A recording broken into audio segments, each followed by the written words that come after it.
Hello, everybody. How you guys doing today? Blue, your raptor. Good morning.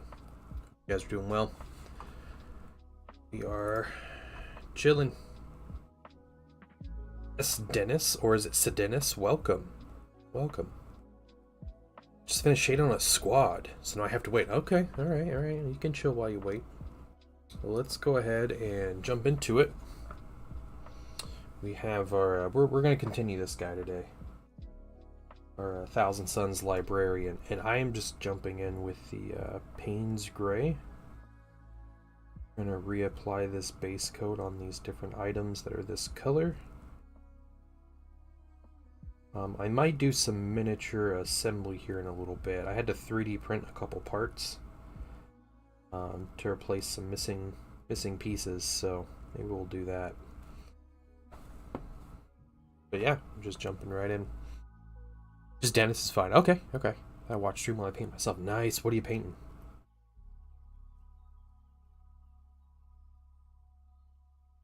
What was the original goal for this stream when I started all those years ago was like, let's just have a place where people can just hang out and paint, chill. It seems to work out that way sometimes.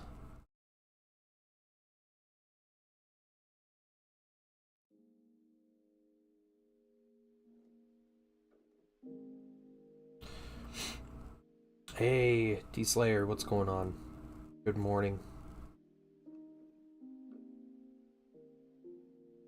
D&D monk for my girlfriend, probably, and afterwards a dwarf or stormcast. Oh, cool.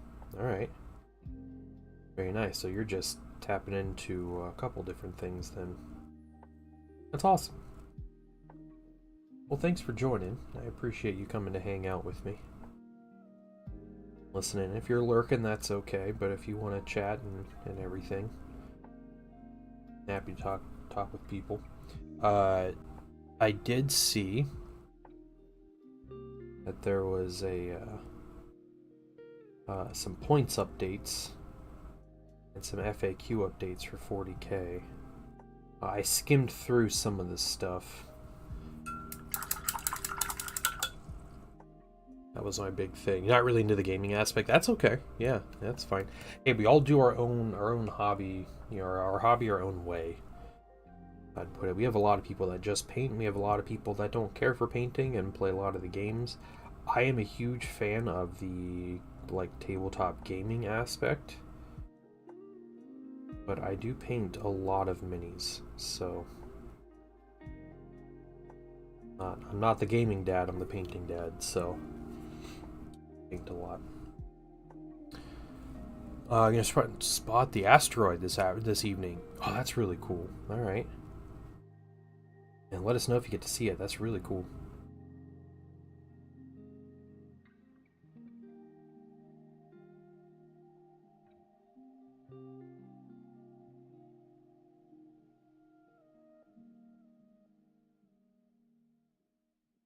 We're going over with Payne's Gray.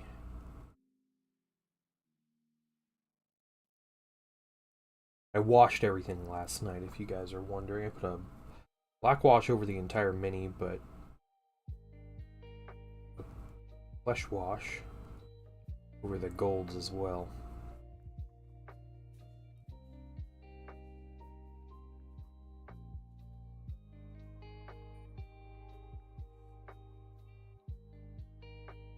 Start highlighting up.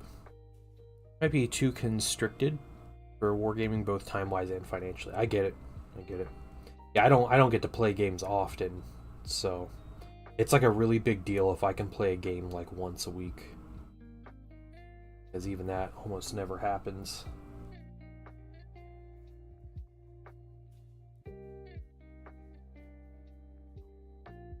Yeah, so I end up just painting hundreds and hundreds of minis.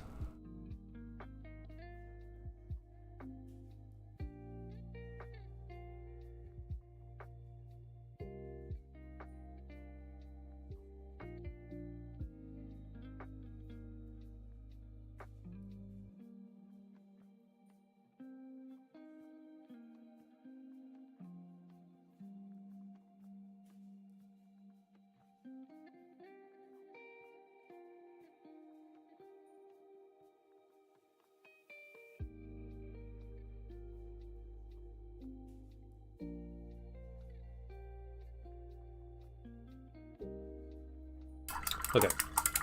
It's pretty good for a reapplication of our base coat. First, the reason about the new Kill Team box. Possibility to play solo. Yeah, that's true. That is a very good point.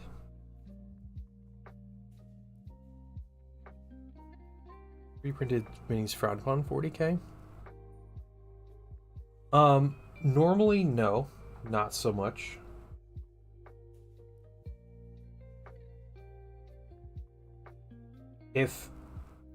So Games Workshop has a lot of games. If there is any game that would frown on 3D printing, it'd probably be the 40k community. But I think if you're playing in a local group, I don't think anybody cares. As long as people know what your pieces are. Like what mini represents what.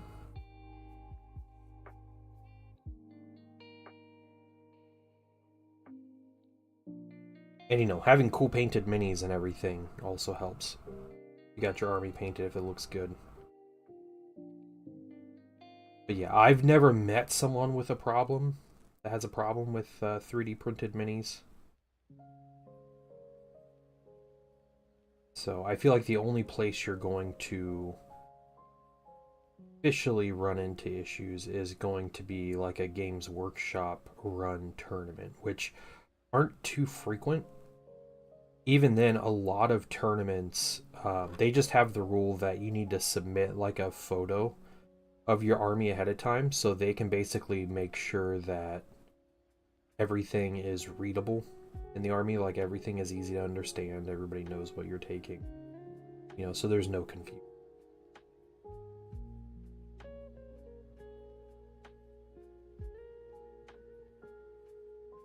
And yeah, the updated Kill Team rules do have solo mode. I have not played Kill Team, but that is interesting.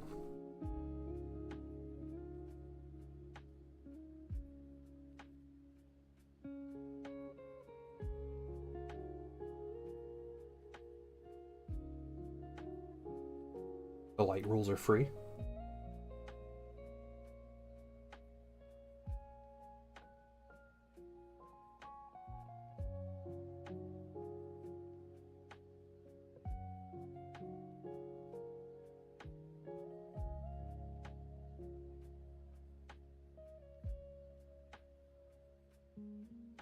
Usually build up these highlights around this cloak. We want to keep a lot of this Payne's Gray going because I like this very muted dark blue, more like stark highlight. See in the Studio Mini.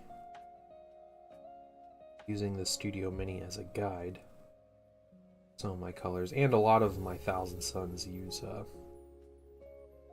purples or blacks as like their cloth, so I figured blue would be a nice change of pace.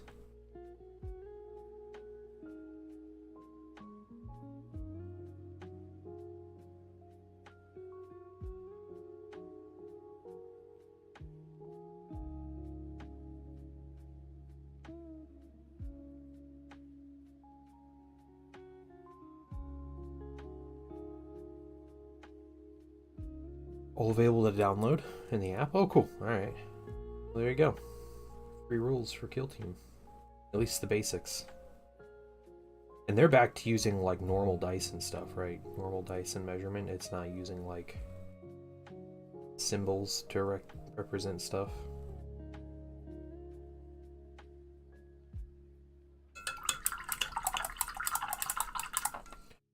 Okay, we have his little knee pad we need to get after a full day of classes hits hard. Oh, good.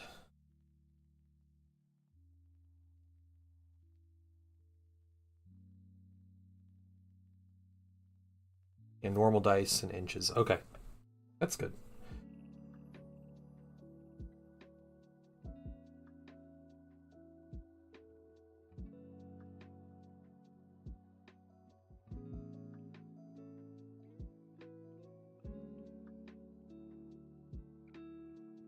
I think my thing after stream, I think I'm gonna make myself a cup of coffee. That sounds really good to me. So, living on the edge. No.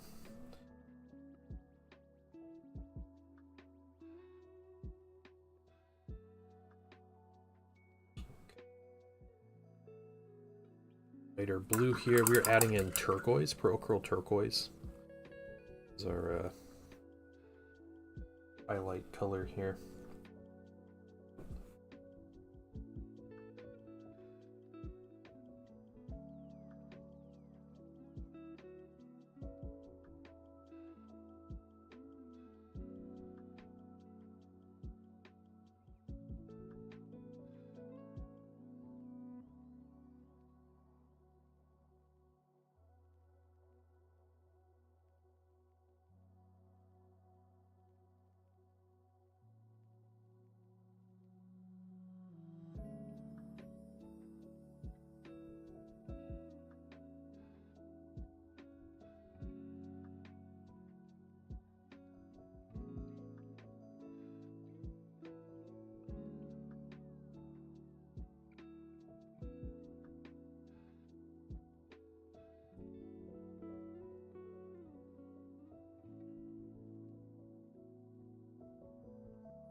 Just trying to get the folds of the cloth. Things that really stick out.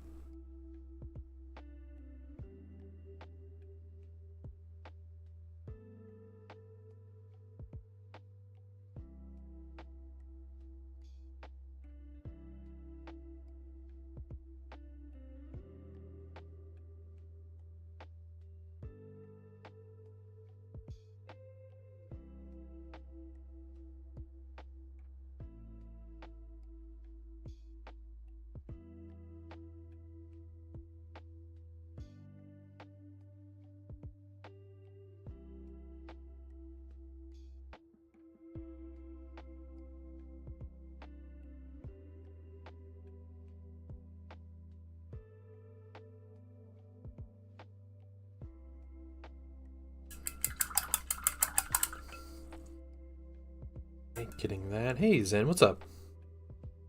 Hey, Raja. Good morning. Good morning.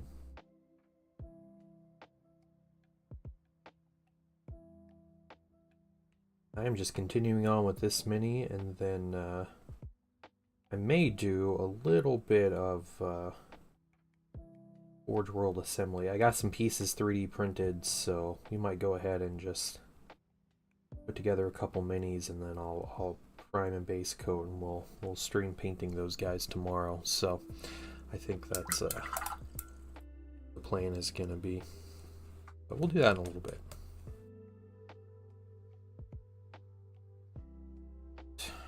Next shade of blue, and we're gonna ramp this up a bit.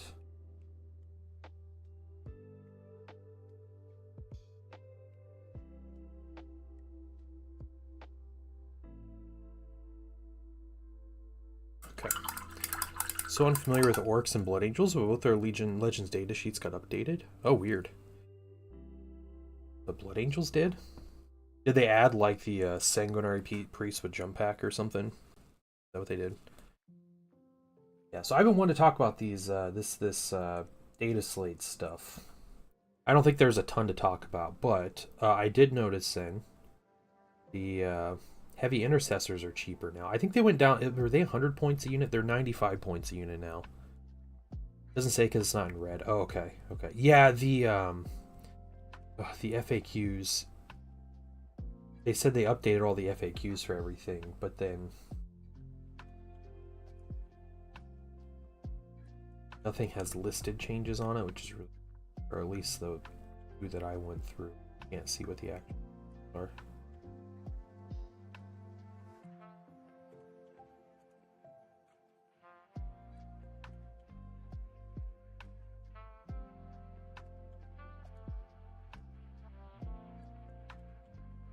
Not the 10. 10 got cheap. 5 got cheaper, the 10 didn't. Yeah, okay. I was seeing that, which part of that makes sense because of how stratagems work, but part of it is like, I don't know, seems really counterintuitive. Like I would think that you would want to encourage people take full squads instead of MSUs, but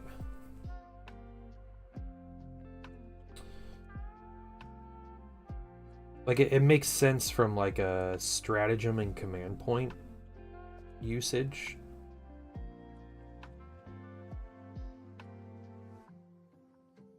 But then again, I don't see like, I mean, it's always, no matter what, it's selling more minis, right? Like if Games Workshop just wanted to sell like a maximum amount of minis, everything would be super cheap, like points wise. But yeah, from like a game perspective.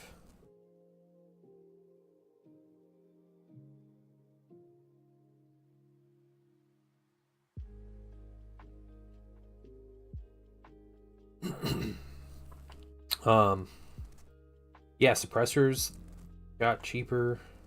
I know something you like to take, so there's that. Heavy intercessors got cheaper. Gilliman dropped down a ton of points. He got almost a 20% decrease, which is awesome. So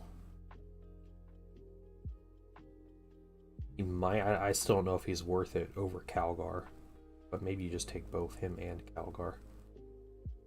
My Ultramarines friends list, super friends list, about to get even more super friends. Just the 5-man got cheaper on the turn. That's yeah, that's really strange.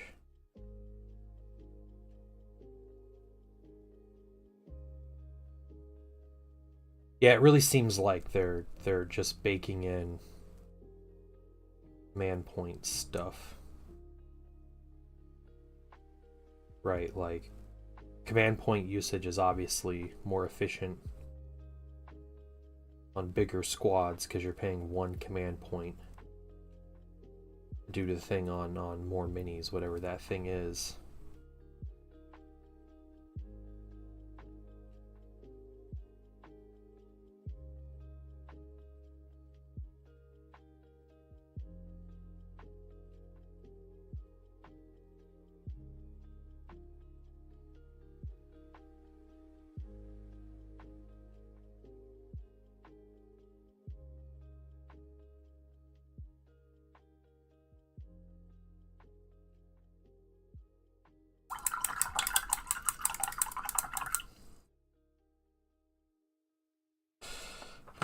Yeah, it's really annoying. I agree. I do agree.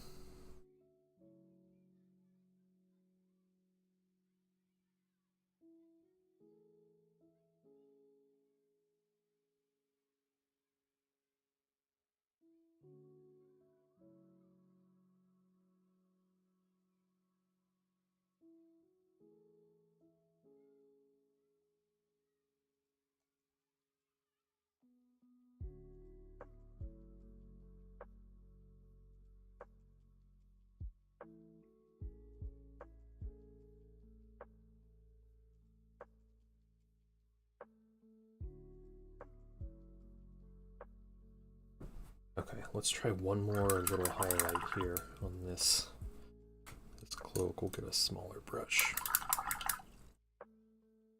Yeah, it's annoying to not be like, 5-man is 100 points, so obviously 10-man is 200 points. Really annoying for easy list building. Check out dice a lot? No.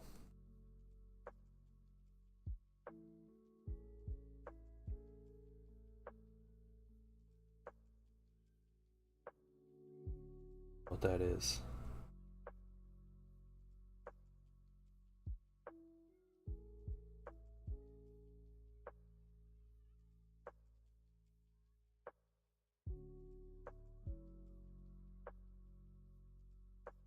I guess it's 465. Okay. I don't know what he was before. Thousand Suns took a big hit.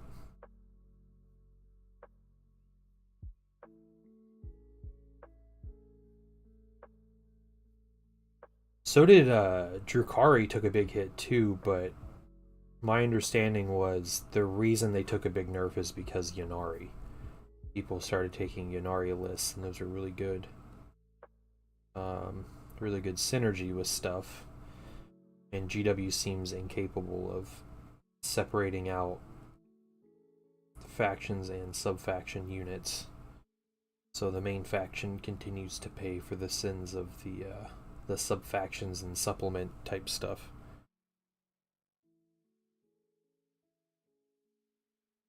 Game made by another Warhammer streamer.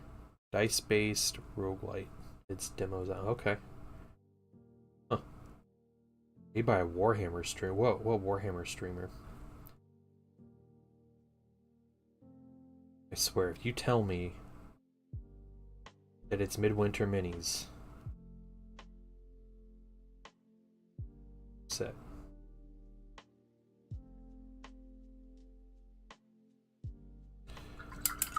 Oh, Brannigan brushes? Oh, really? Brannigan made a game?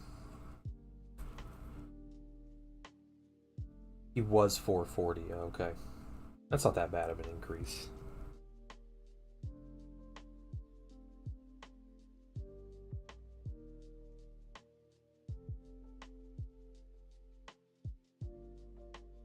He's still cheaper in 40k than he is in 30k. Or 30k Magnus.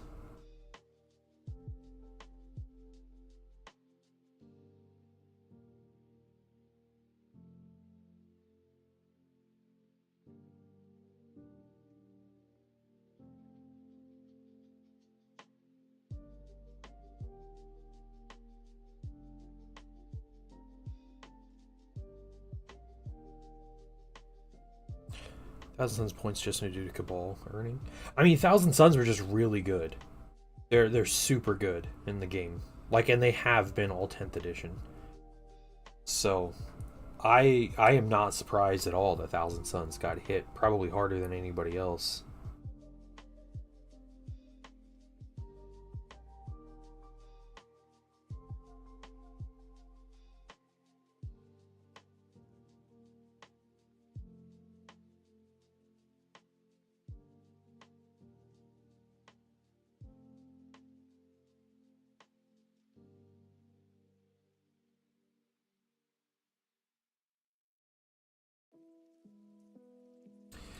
I do have to say, with all this stuff, Black Templars got shafted. Oh, okay, yeah. I posted. There was a stuff that's happening this week that someone posted on Sunday. It's a list of things to show this week, and so far only one has been true. Only one thing has been true. And that was the Kill Team starter set. So they haven't shown a Blood Bowl Almanac. They haven't showed Lord of the Rings kits. They haven't showed Legions Imperialis. Which is Thursday. They might show stuff. So, you know, whatever. They haven't showed a Christmas model, campaign books for AOS, first model for Krieg, or Old World special characters. So, that post had all of those things, and so far only one of them, so I'm starting to lean toward it's not correct. You know, Thursday coming might mean a lot more, but okay. Painted a cloak. Highlight's a little stark on that. I like that. We'll see if we change that back.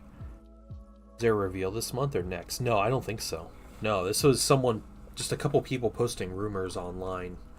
And this was one that posted on Sunday like, hey, here's the things that are going to be revealed.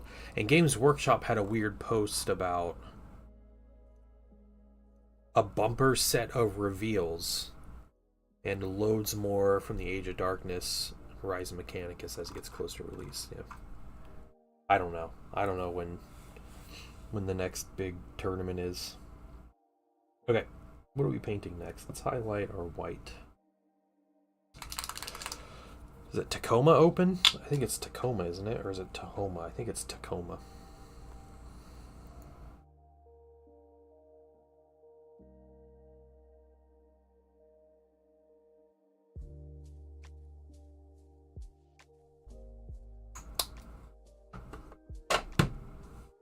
Oh, I'm tired. That's fair.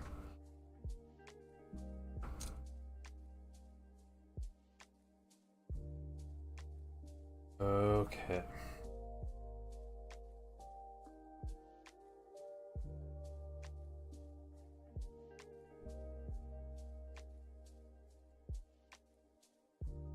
Cloak here. We'll start with this.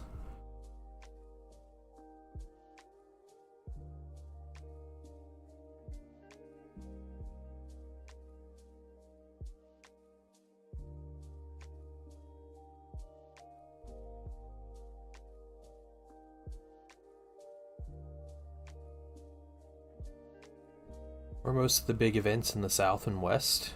No New England love? I don't know. Maybe people in New England are mean.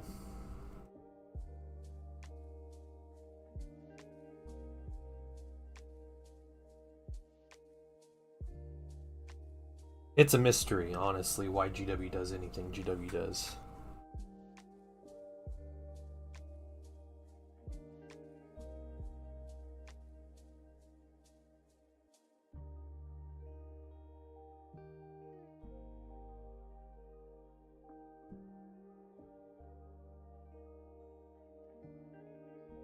GW in Brooklyn, yeah.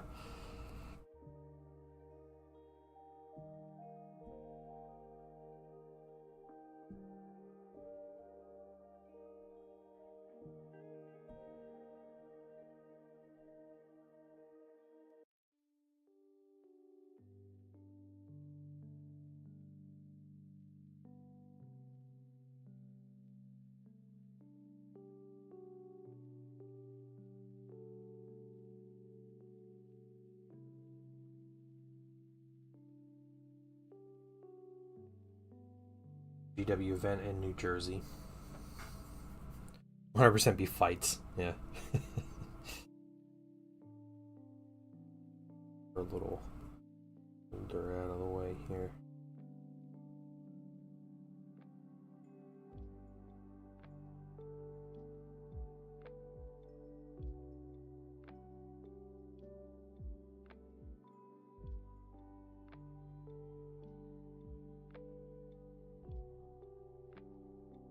You should be painting my dwarf black or white. Main color is going to be fair skin, yellowish beard. I don't know. Priming black or white. I would say you're probably good with either. You know, the skin tone and the hair color would tell me white primer, but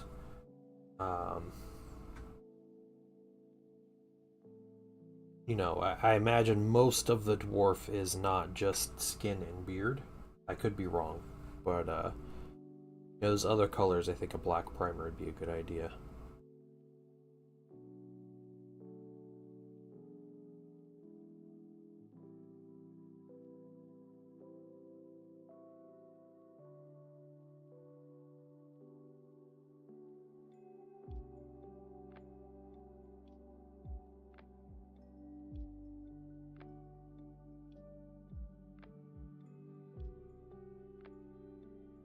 Gray dry brush and light white dry brush. There you go. Yep.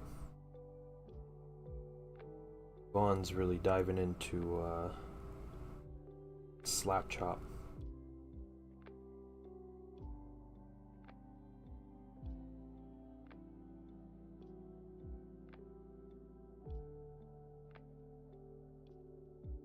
These things.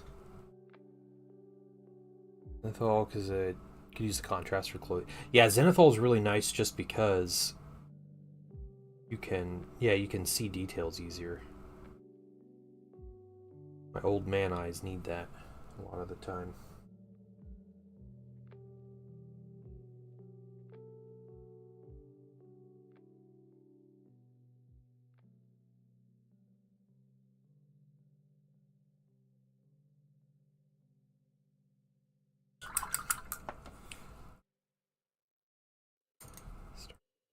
these other details here.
Zenithal it is. There you go.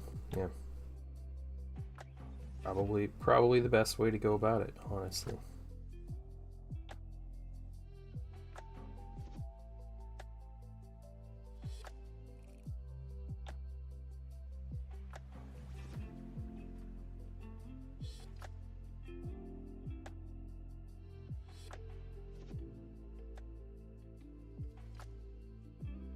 The one mini so far. This was Zenithal. It turned out to be alrightish. So you're only on your second mini. You're already talking about Zenithal highlights and stuff. Let me take just a moment to thank you for allowing me back into your home. Very well educated about these matters. Hey, Simp the Slayer, welcome. Welcome to the stream. Thank you for the follow.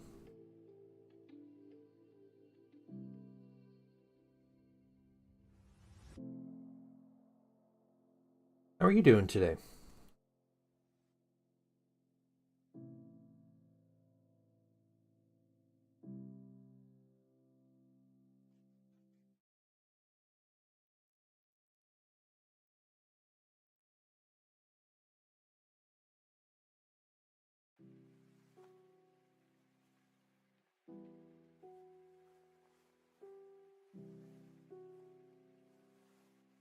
I am doing great.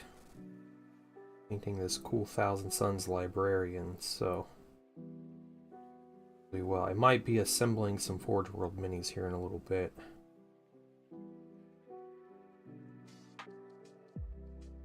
Painting others tomorrow.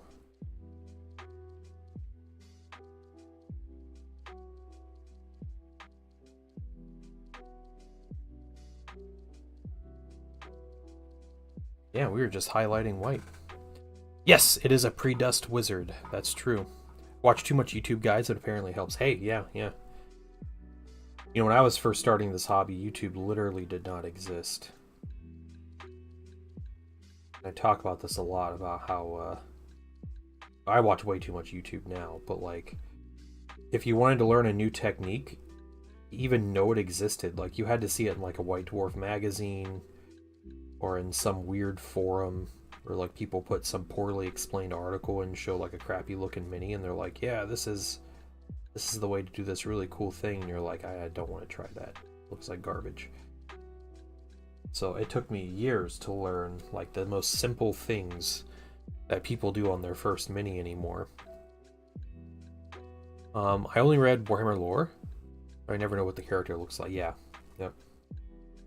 This mini is from the Horus Heresy line, or game. It is for the Thousand Suns Legion, before they all get turned to dust by the rubric Ahriman. So he's just out there battling stuff as a Space Marine dude that also happens to be a wizard.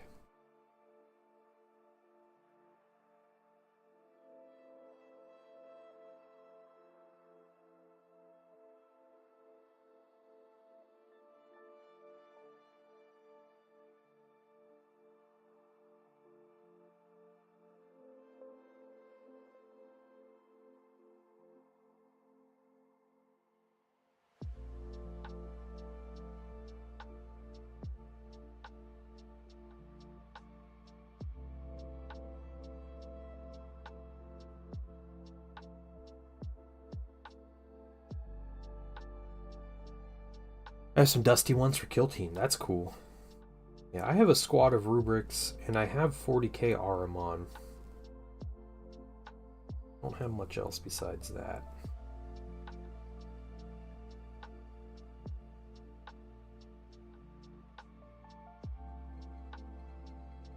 First of all, let me take just a moment to thank you for allowing me back into your home. Hey, Dennis, thank you for the follow. You can make a 1,000-Sun Sorcerer. LED lit cotton balls to show warp smoke and stuff. That's cool. That sounds like a project. I'd be all on board with that. You'd have to show me pictures. I want to see it. Star Laser, good morning.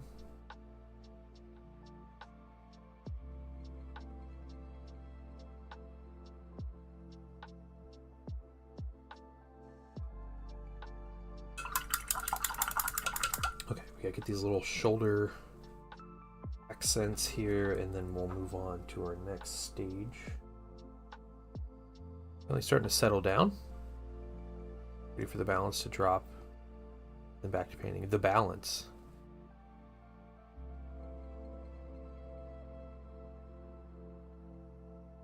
When I see balance, I think of Balance Data Slate from 40k, which already came out. Came out early this morning. Yeah, points update's out.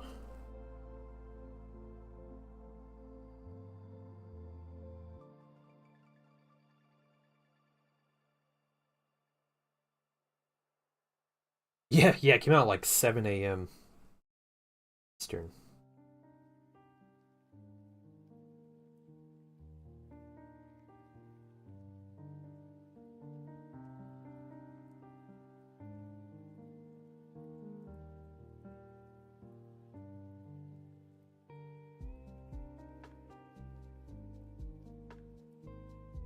Yeah, the funniest one to me is the Space Marines. Like, a couple of units I play, I was like, oh, cool, like Gilliman. Like, I haven't actually played Gilliman. I haven't put him on the table, but like, that's a cool one. He got a big points decrease. But otherwise, it was like super minor things or like things that points increases, which is really funny to see for Space Marines because I think they're the worst performing army in 40k. What do you want to know about Tuvan? We can tell you about your faction.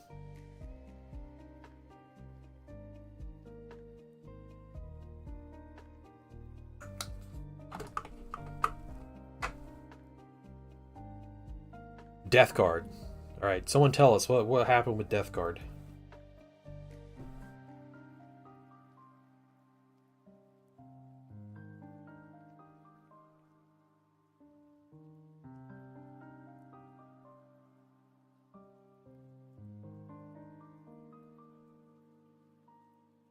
We got a 50-50 mix. Might not be meta, but 4 Sanguinias. Blood Angels are cool. I think Blood Angels are pretty good. I think they've been doing well, at least. Yeah, 40k got, they got points balances, and some FAQs.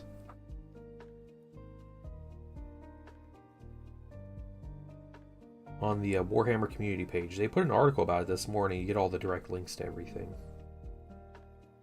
It'd also be on their downloads page. Hey, retired 11B, what's going on?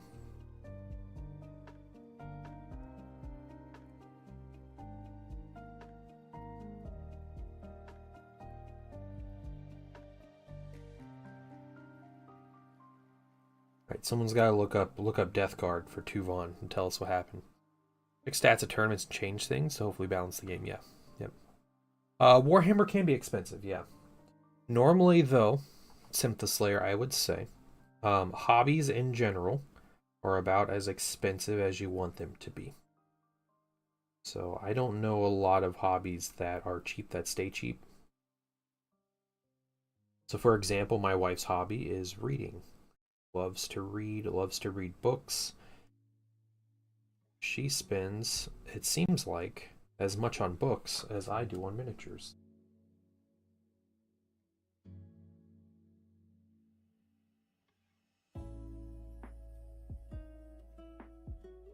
So, you know, it's all perspective.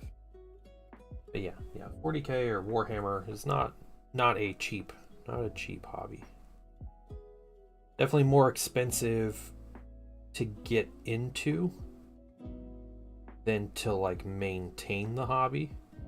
You know, it's one thing when you're building your first army and you're buying a bunch of miniatures and you're buying paints and brushes and books and all the things, but you know, after you do that, you're kind of set for a while.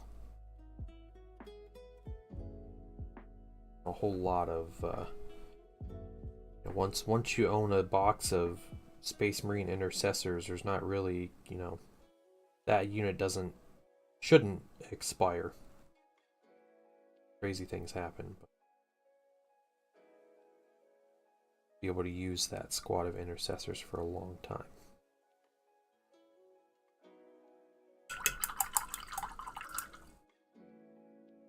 Reading is a fun hobby. Yeah, it is. It is. Pre-order Joy Toy Sanguinius. Nice.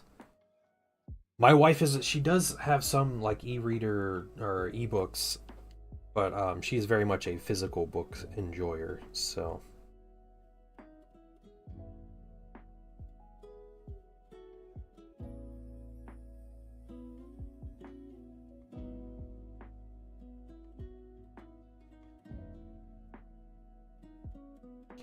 I didn't care for the, you know, as a big Thousand Suns fan, I didn't care for the Magnus Joy Toy figure, but some of the other Thousand Suns figures looked really cool.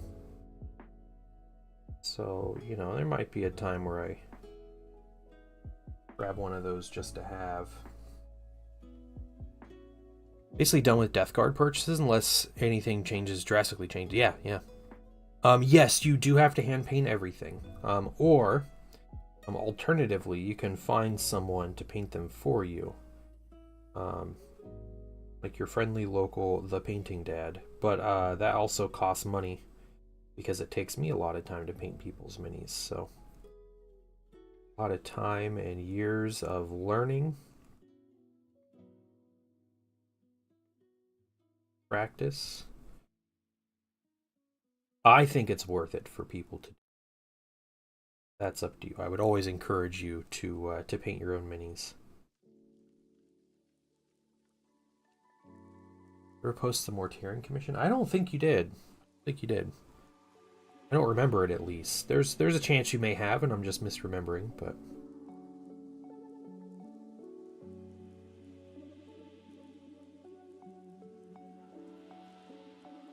Really have the patience for that.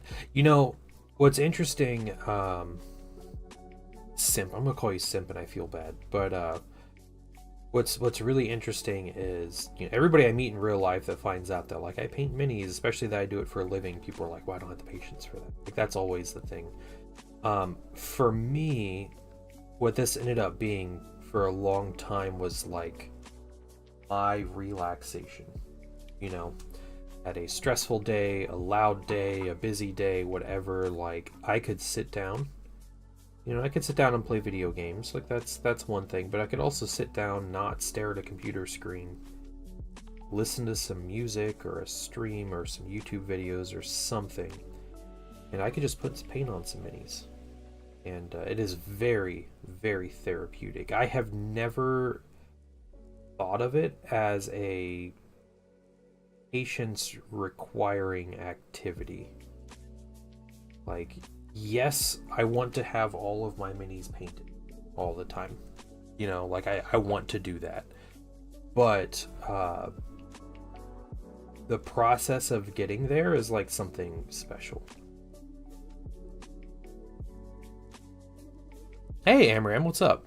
What is up? Help me get over my divorce. Yeah, there you go. Okay. Your painting is archery for me. See, that's super cool. I love archery. Yeah. I used to teach archery as a job. I taught it to kids like way back when.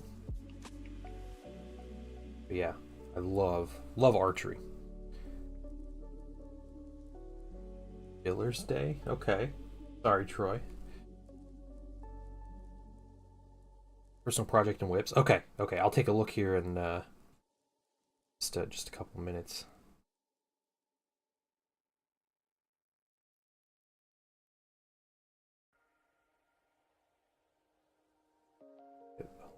More here.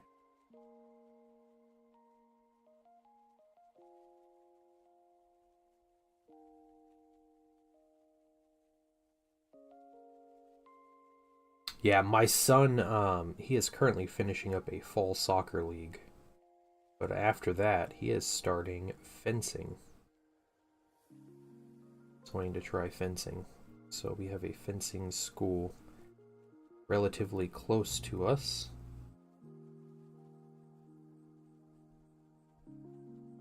That's what he wanted to be his winter sport. Could I get some critique on my first mate? Sure, sure. All right. I'll jump over in the Discord here in a little bit. Let me finish this color. I like hunting and hiking as therapy. Fencing is easy. Yeah, okay, okay.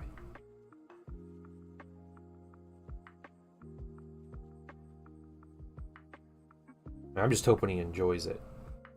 It'll be interesting too because he's played some different sports, and we're kind of considering this like a sport. Like this is his winter sport. Whether he does any competitions or not, I'm not sure how meets work or how how to all work. But he has not played like an individual sport. He's only played team sports. Probably the most individual sport he's played is baseball, and that's because you get up to bat and you get your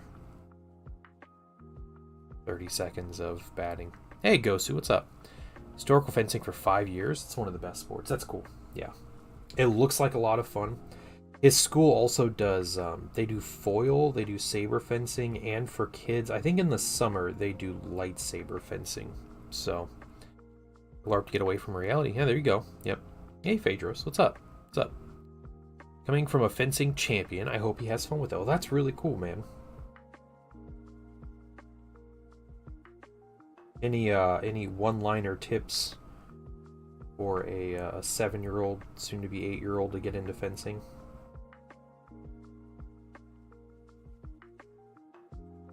I will pass the advice along.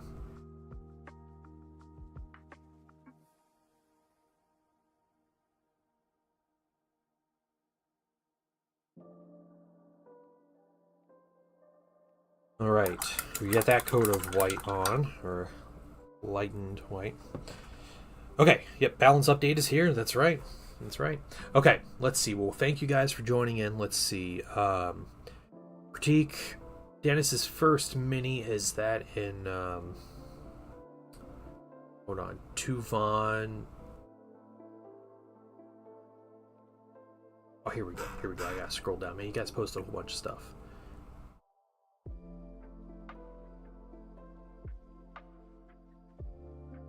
Balance update? Where did Dark... Yeah, exactly. Dark Eldar, they joined Yanari. That's what they get. That's what they get. Tuvon, are you Eladan in Discord? These are Death Guard minis. They look really good. I like the shade of color of the one on the left. The like lighter tone of green. Really good. You're just Dennis. Okay, okay, cool. Cool. Alright, Tuvon. Alright, cool. Sorry, some of you guys' names are different. It's just hard for me to keep track of people. I mean, we're pushing like 500 people in this Discord. I think, right? Is that...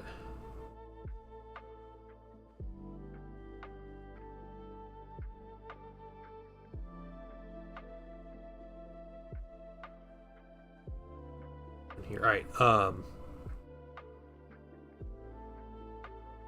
don't get too prideful with yourself and act like everyone's your equal. Yeah, that's true. That's true. Buy the figures, but not the shipping. Okay. No, Death Guard looking really good, though. Really good looking Death Guard. I love, man. Death Guard looks so good when they're all painted up. Just Dennis. Hit really hard. You want XP posts and drop pods? Who's got the Blood Bowl team? Who was that? Oh, the Mortarian. Was that your commission Mortarian? Man, I love the bright green with like the crazy muted colors. Really good. Really good. I haven't seen Death Guard. We got some painted in the Discord. Sim. First mini ever painted. Dennis. Wow, hey, Dennis, that is a great looking mini though. And that's a first mini.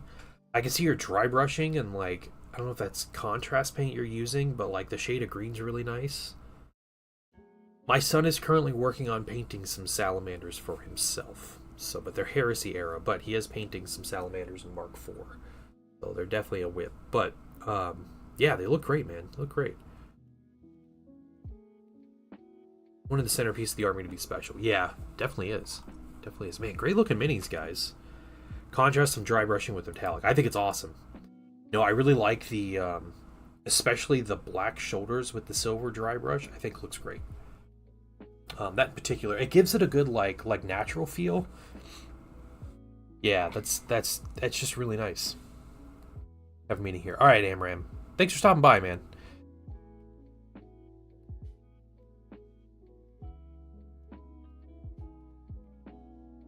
Yeah, I would show you guys my first minis. They look atrocious, but they're sitting in a box somewhere.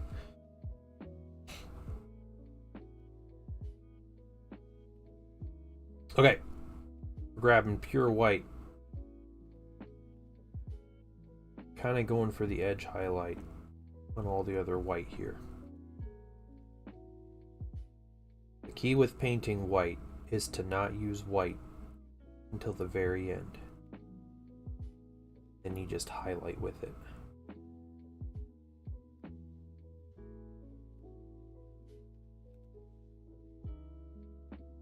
You can use some fairly mid-tone grays and make minis look white. It's all about perspective. Making my first wet palette. Oh, cool, cool. Very cool. Because the black paint was super thick, I tried to salvage it, couldn't do anything for the eyes. It's fine. The eye, I think the eyes look fine. I don't see any problem with the eyes. Like they're red. That's cool. I'm a big fan of painting Space Marine eye lenses white and then just putting a bit of contrast in there. Which may be what you did. I can't tell if that's what you did or not, but looks great though. It really does. Really does. Simp, my favorite factions. So for 40k, I'm a huge fan of Drukhari or Dark Eldar, depending on how old you are. Best mini line in my opinion. They got really cool aesthetic, like pretty cool lore. I like how they play in the game. Like that glass cannon, like, I don't know, high ceiling, high floor kind of play style is really, really fun. But I also collect, I have a Space Marine army, a Primaris army that is Ultramarines. I have a Gene Stealer Cult army, I have a Necron army. Those are my 40k armies. I play a lot more Horus Heresy than I play 40k. And for Horus Heresy, my preference is Thousand Suns, as you can see with this lovely, lovely chap here. Yeah, big fan of Thousand Suns. It's my favorite legion, but I love like most of the legions in the Heresy. So, you know, like they're all pretty cool. Just this was the one I chose, and this is the one I enjoy the most. And this is my largest army, I think, of anything. Is my 8,000 or so points of Thousand Suns.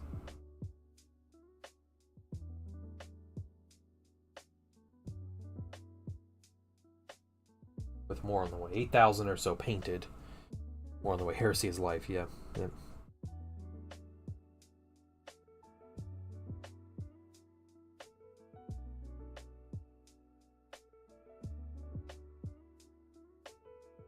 I also play the Old World. And I have about 3,000 or so points of painted vampire counts.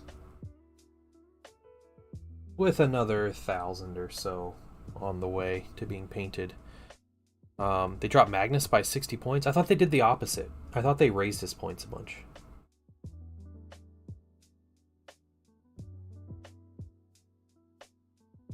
They dropped Gilliman. What's the difference between Horus Heresy and 40k? So Horus Heresy it focuses on like the Civil War in humanity 10,000 years before the current setting. It is very much an imperial internal war. So game-wise, so you can run basically any faction as a loyalist or a traitor. You know, you're playing with the Space Marine Legions mainly, the Astartes, but there's also different like human auxiliaries, there's demons, there's like Custodes, there's the Mechanicum. different things, but you basically pick an army and you choose if you want it to be loyalist or traitor, and there's different options depending on what you choose and depending on which legion you choose and stuff. But so there's no Xenos. Xenos are basically wiped out in the galaxy at this point. They are a non-factor. Rules wise, it follows the older 40k rule sets. Mainly it's very similar to 7th edition. Yeah, it's a different time. Yeah. It follows the old 7th edition rules, which some of us older 40k players would remember, a time when vehicles had armor values instead of wounds and toughness. When you could actually your troops would physically run away from battle when you failed leadership checks, or armor penetration was all or nothing, stuff like that. So there are a lot of differences in the actual rules on playing the game. Yeah, just ignored, but like for the most part, like the big threat right before the Heresy was a big orc Wa, and it was soundly crushed by the Emperor and Horus together. The planet of Yulinar, I believe, is the name of that planet, Yulinar. And at that point, like, orcs were non-factor. Like, the Eldar were still, like, reeling from creating Slaanesh. You know, it was only like 1,000 years before, and like it takes some time to recover from. Necrons were still asleep. Tyranids weren't in the galaxy yet. So like it was literally like all the friendly, the Tau weren't a thing. They were still like, they hadn't even invented fire yet. So like all of the alien races that would be a threat to the Imperium were already wiped out.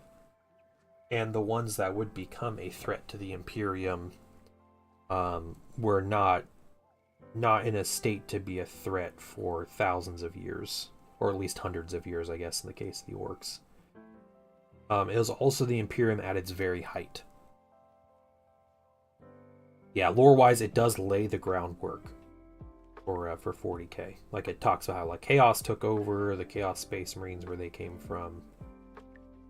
Why the Imperium is like the backwards place it is today, all that stuff.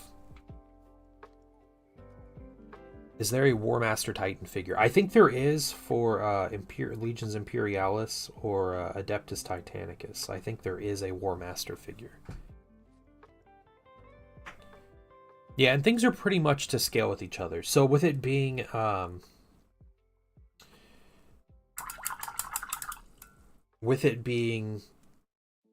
in Imperialis scale, Imperial scale is about a quarter the scale of like normal 40k. So you can fight whole battles with like really tiny soldiers. Just end up fielding more of them. But then they have a lot of the big titans for sale that I think they're exorbitantly priced, but nothing compared to like a Warlord Titan in proper 40k. That'll run you like $2,000 starting.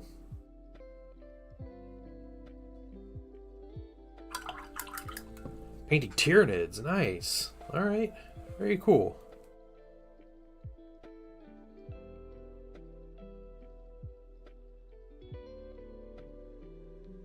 Yep, not involved in major battles in the Heresy narrative, which is the scope of what the setting covers. Yep. Yeah, yep. The concept of Xenos in 30k in the Heresy setting is the same concept I use when thinking about spiders in my house. Which is basically, if you know, I don't concern myself about the spiders that walk around my house unless I see them. If I see the spider, it dies. Otherwise, we're cool. You know, like I'm not gonna go out of my way to bug bomb my house to kill all the spiders in my house. But if I see the spider, it dies. The Imperium did the same with all the other alien races. The problem is we are personally Darwining the spiders to breed to be better at hiding. So the spiders, the ones that survive, are the stronger survivors.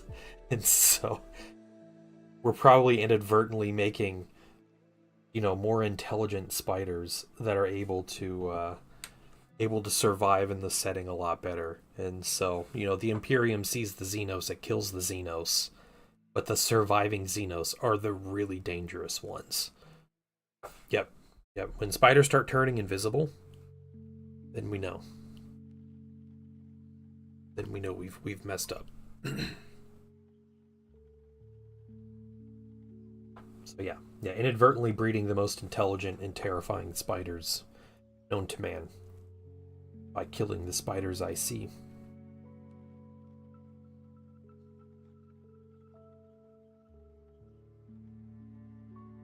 Okay. All right. Let's paint. We can do our grays. Yeah, we'll do grays. Let's do big warm gray and our dark neutral gray.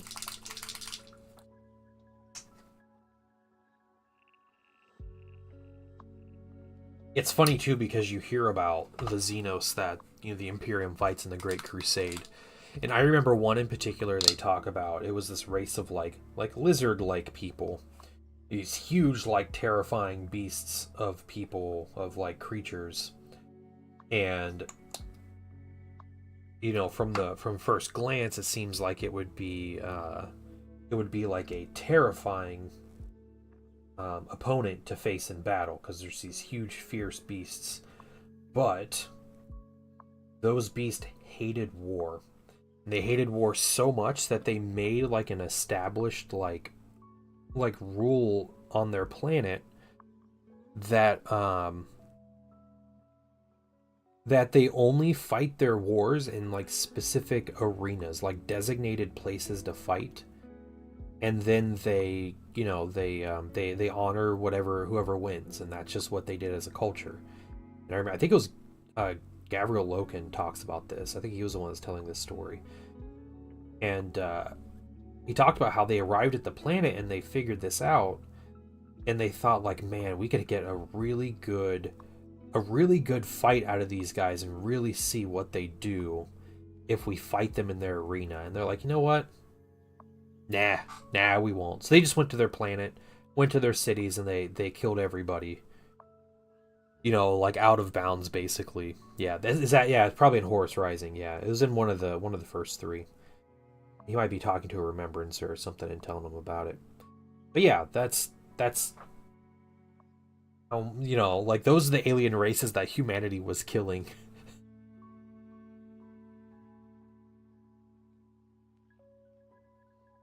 So the people that ask, why aren't there any, nice aliens in 40K? It's because the humans killed them all. Yeah, it's not human, time to die. Yep, it's literally how they would treat it.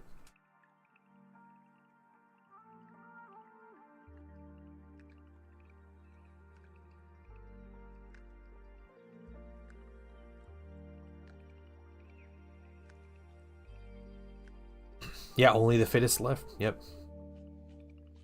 Then Erebus happened. Erebus is the worst. Eldari being a nice race? Eh.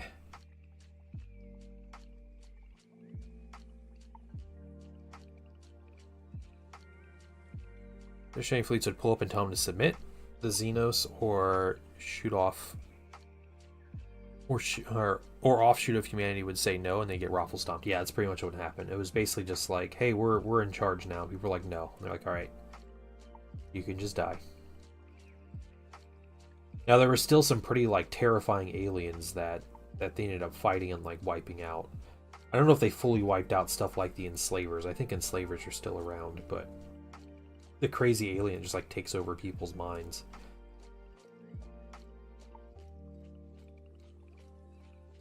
Or the Hrud, right? The Hrud are another one. that are like still around in current setting, I think. Because Perturabo couldn't do his job. They like manipulate time. Nephilim are cool Xenos faction? Yeah. They're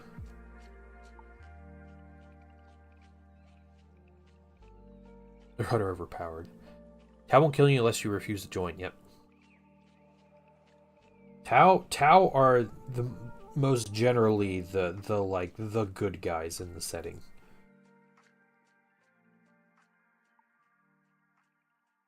Of anybody else, like I don't think anyone would argue that you would rather live like in the Tau Empire than anywhere else. I feel like even as a human in the Tau Empire, you probably live a much better life.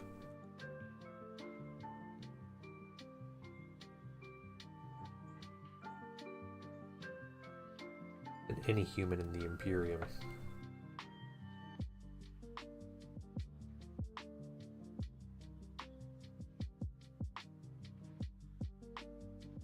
A really short Space Marine, alright. Sound a lot like the Star Wars Empire? Yeah, the Empire from Star Wars. A bit. Think of the Empire in Star Wars, but way more racist than you got the Imperium of Man.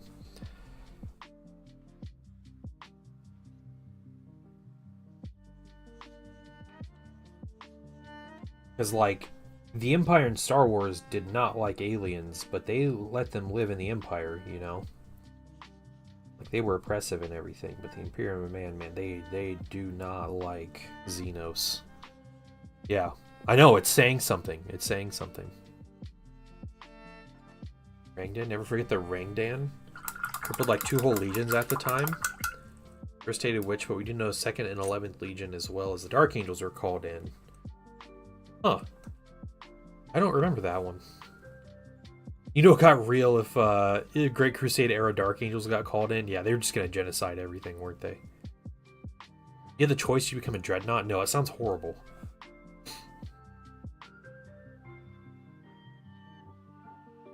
Yeah, being a Dreadnought is literally like torture.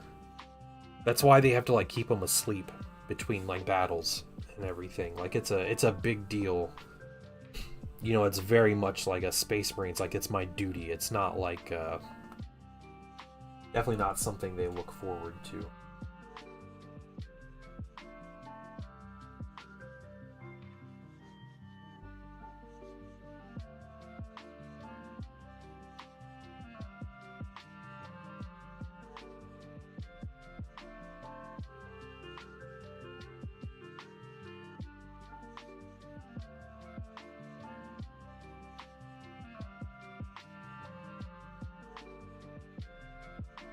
Yeah. We were talking about the Men of Iron the other day that the Dark Angels use. I can't remember what those are actually called. The, like, creations they used, but... the, like, horrific, tortured Men of Iron that they would, like, warp into, like, their own twisted creations.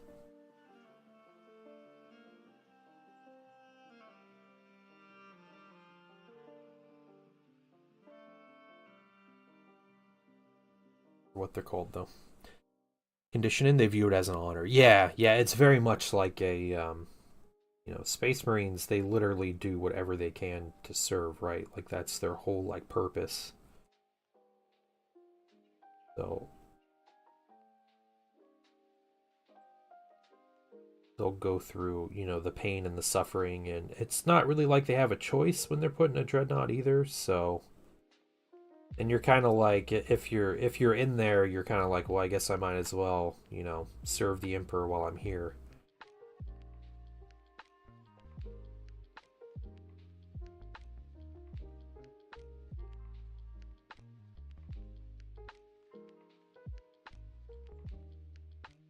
Twisted Creation laughs in Dark Eldar, yeah. Yep. It is better than being a Hellbrute, that's true. Yeah, you don't want to be a Chaos Dreadnought.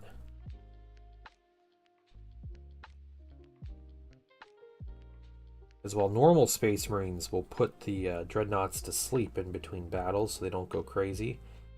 Chaos doesn't do that, the Chaos Marines. They just take the little sarcophagus out of the Dreadnoughts so they don't kill everybody, and they just sit them on the side and let them sit there. Go absolutely crazy.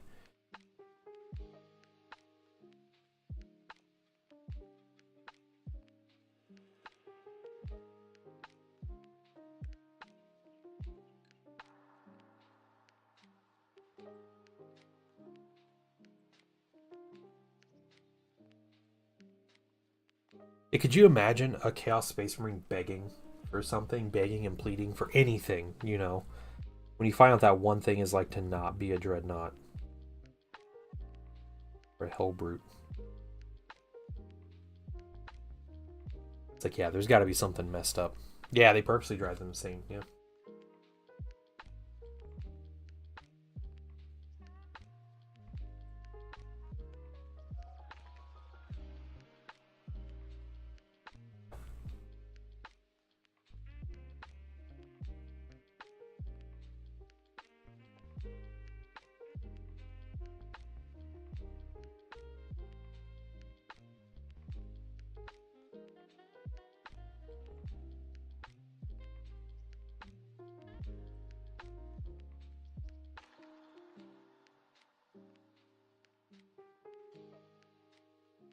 Looks good.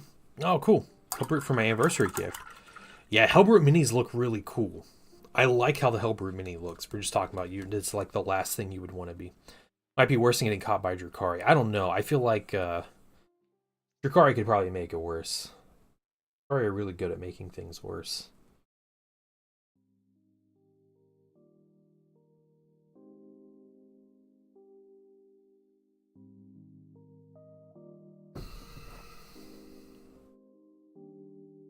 Okay. Cool. So we did the gray.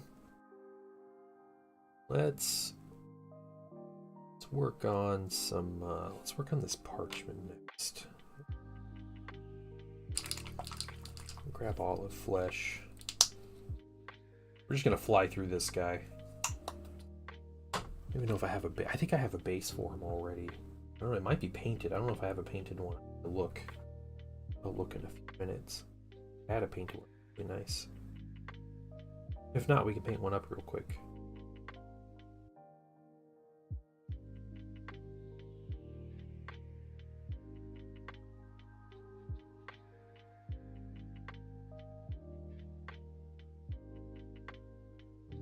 About the magnetizing it, or just put on what looks cool and tell people I'm running with it? That is totally up to you. Magnetizing can be really cool, but it is a ton of effort because not only do you have to magnetize, you also have to paint each of those parts, and it gets kind of tedious just painting a bunch of like spare arms. However, there is a great feeling to just pulling out your mini, being like, "Hey, I'm going to field it with a plasma cannon today," and you just pop the plasma cannon on the mini. Good. Like that's a really good feeling. Actually having fun with someone painting. Oh, well, good. I'm glad you're enjoying it, man. Like I said, you don't have to jump into the hobby. There's everybody has their own thing they enjoy, and people enjoy different stuff, and that's fine. As long as you're not hurting anybody. But you're totally welcome to hang out, ask questions. If you ever want to paint minis and you get started, let us know. We'll celebrate and we'll be happy to answer any questions and kind of help you along the way and say nice things about the minis that you paint and all those kind of things. It's even fully believe in WYSIWYG. Yeah. 40k teams gamble paid off. All played slightly off meta, so we did not get hit by any nerfs. Nice. There you go, Shadow Sun. See, you're playing the game like for real. Like that's how you do it. What you should have been doing, Shadow Sun, is joining the very limited playtesting group like the Art of War people do. So you know weeks ahead of time what is getting changes. And then you just pick that for the tournament, so you know that you always have the right thing selected. Warhammer's too expensive for my currency. Hey, that's fair. That's understandable. Especially like, I know South America, it's really expensive in particular.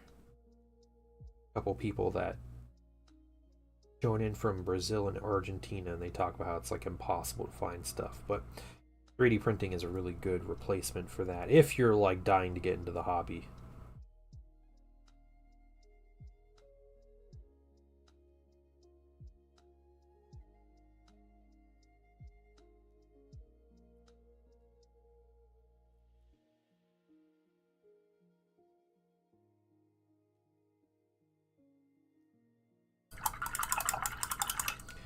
think that's the only bit of that color parchment, or vestiges, I don't know what you call them.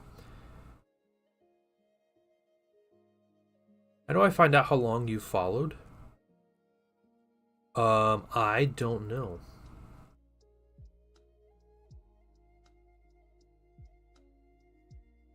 Rather buy a new katana? Alright, that's fair.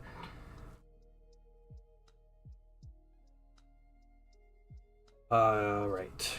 Grab some bright ivory. We'll use this as our highlight color here.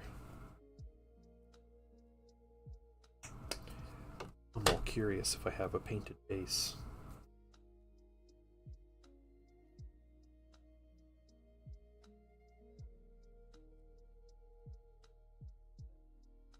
Build up our colors slowly.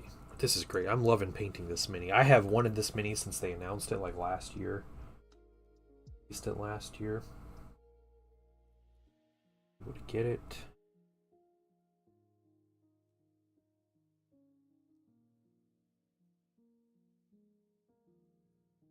Finally getting to paint it.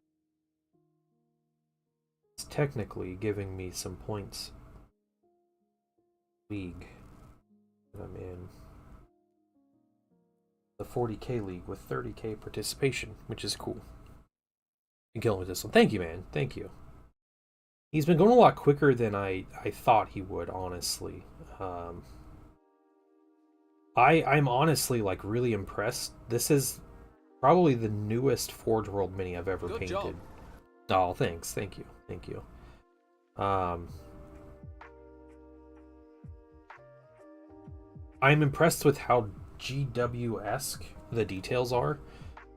And for anyone who has painted Forge World, I think you would get that. Like, Forge World minis tend to have, like the resin minis, tend to have a lot of, like, strange, small, like, over-detailed areas.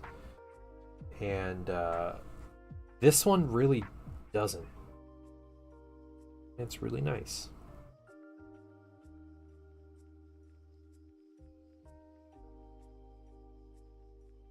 The handle. I can forge the blade. Oh, that's cool. Alright. My currency's higher than Brazil. Oh, that's too bad. Sorry to hear that.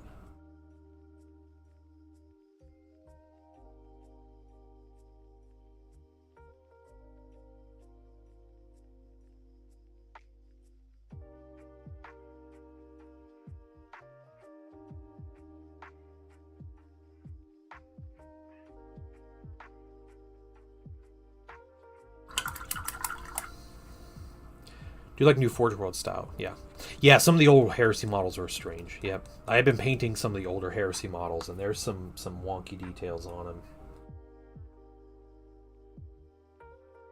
The worst thing about the old Heresy Forge World minis is the legs, the skinny legs. It's me. Nemesis, just in here screaming blood for the blood god. We're very much an all is dust group right now. But not yet. Not all is dust now.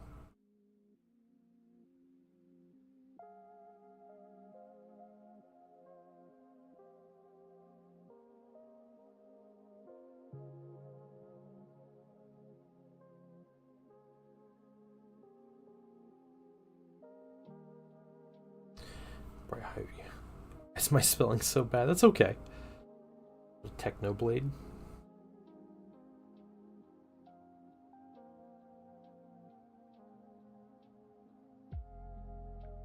I'm Turkish, so way out of my budget. Moved to the EU, it's somehow cheaper. Wow, okay.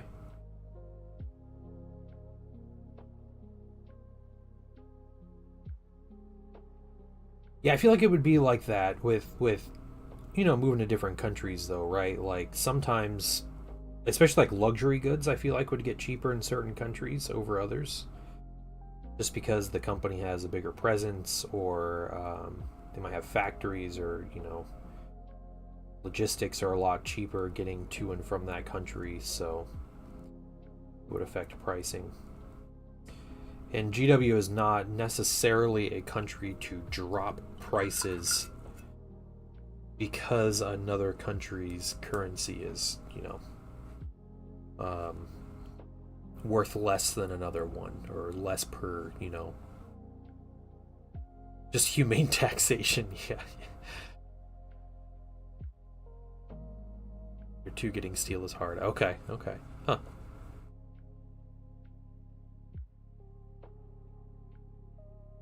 Yeah, that is one of the reasons steel is really good for swords, is because it's hard. I don't see anyone out there with like floppy swords attacking people. There are those like Indian swords though that are like whips, but they're also swords. That might count.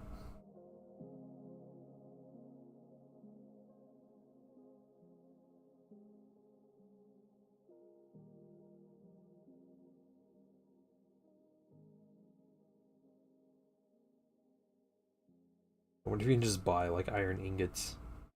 I'm sure you can. If that would.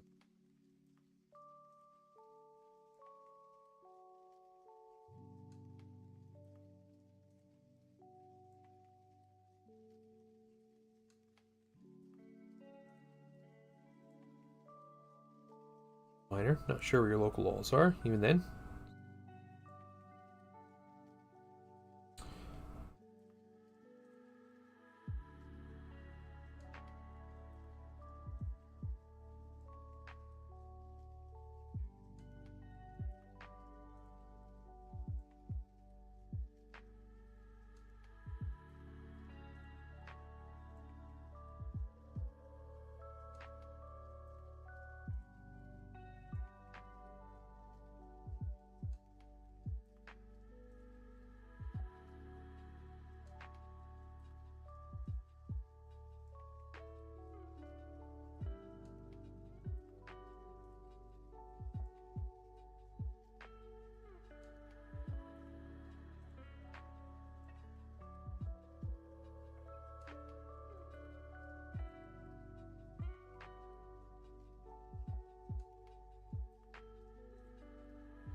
It's khaki.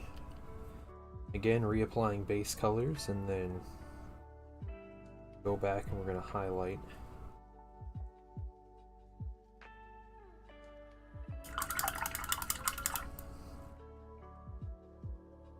Look at me! Ooh, what you got? Where am I looking? Where am I looking? Grandfather is preparing me if the world's ever reset to old days or something. It's so stressful. That's kind of strange.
Through the parchments. Very strict. Okay.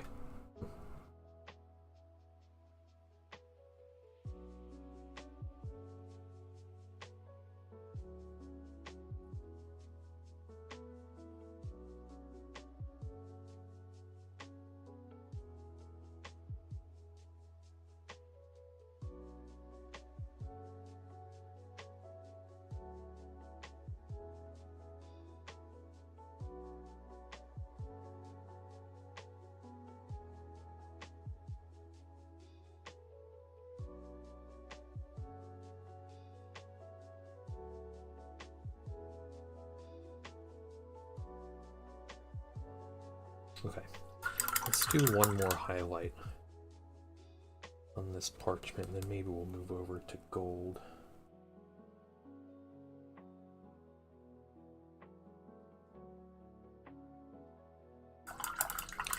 "3D printing an evil flying pumpkin to speed paint for the hell of it." Okay, okay. You're getting some Halloween vibes. There you go.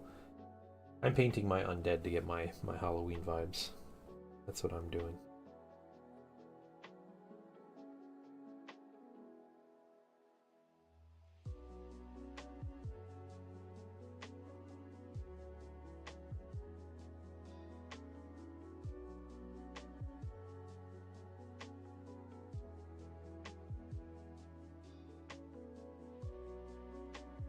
World goes. Continue on. Highly doubt we'll go. Okay, yeah.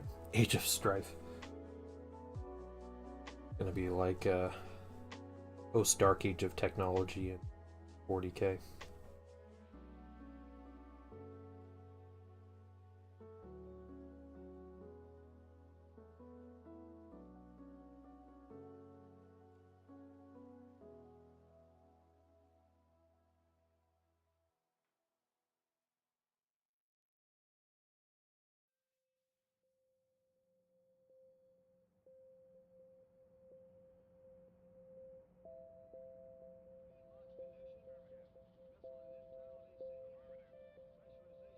Okay. Cool little parchments painted. Let's move on to some gold. Hey, Elizabeth. Elizabeth, welcome. Welcome. And thank you, I appreciate that. A couple Chaos Knights from a GW store I need to paint. One for me and one for my son. That's awesome. That's awesome, Nemesis. Alright, let's get some of our rich gold here.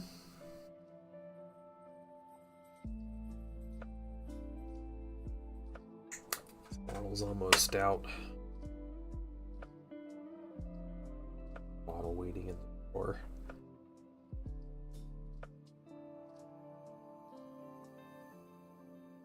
And if you play Knights, Knights just got a bunch of points decreased, I think. Both the Knight factions. Remember from my quick glance, my quick skim through the points changes. Like...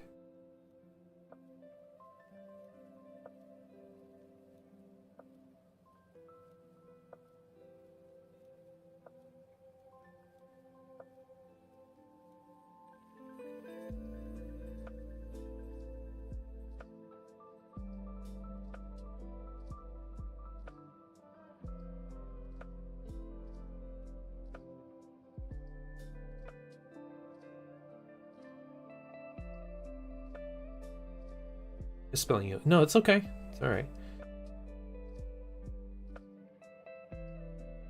Ah, family's very religious. Okay. Yeah, we got a lot of that too in the US. Similar thoughts.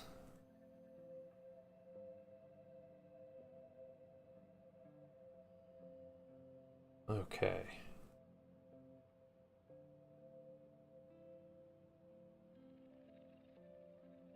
I have an Eternal War painting challenge thanks to Space Marine 2. Oh, cool. Okay.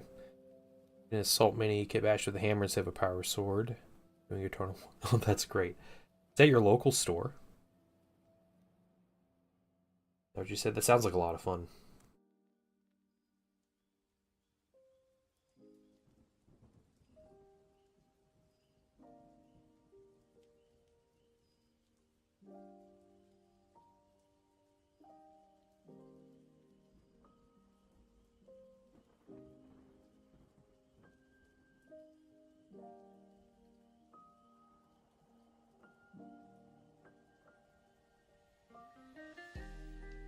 Orders hour away from my GW store. Okay.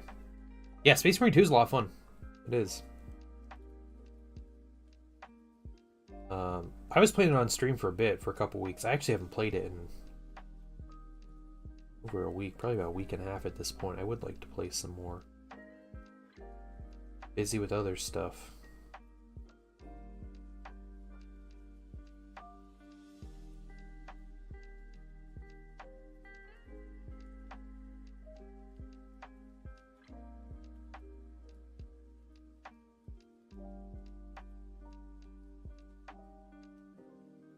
Up the arms. First of all, let me take just a moment to thank you for allowing me back into your home. Hey, Nemesis, thank you for the follow. Welcome. Painted some Warhammer figures for my friend once, and I can appreciate the patience it takes to do that. That's funny. We were talking about that, actually, about the patience aspect. And, you know, when you're first starting, I would say, yeah, definitely patience is an aspect. But for a long time, this has been my like, zen, calm down, relax, therapeutic activity. So, like, it's the opposite of patience, right? Like, I look forward to sitting down and painting, you know, and getting these minis painted and all of that. And so, you know, when I was younger, when I was first starting in the hobby and, like, learning how to paint and all that, it was definitely a patience activity, but not for quite some time. It's like 120 here. Oh, dang. Yeah. Yeah, it's expensive. Yeah.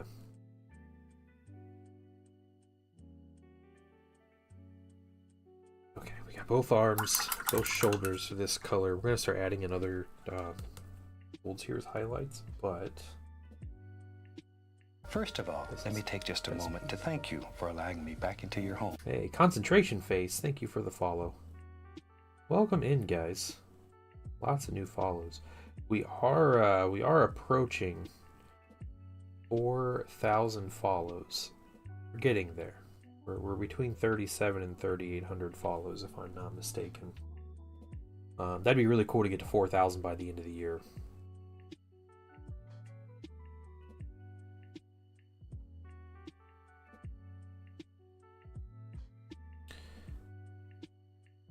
I think if I would buy a Warhammer figure, it'd be the Emperor Titan. Yeah, yeah. Well, yeah, they do sell. Do they sell an Emperor Titan for Imperialis? Yeah, gonna surpass me soon. Yeah, that's my whole goal. I look at Gosu and his 4,000 follows. I'm like, I'm gonna beat that.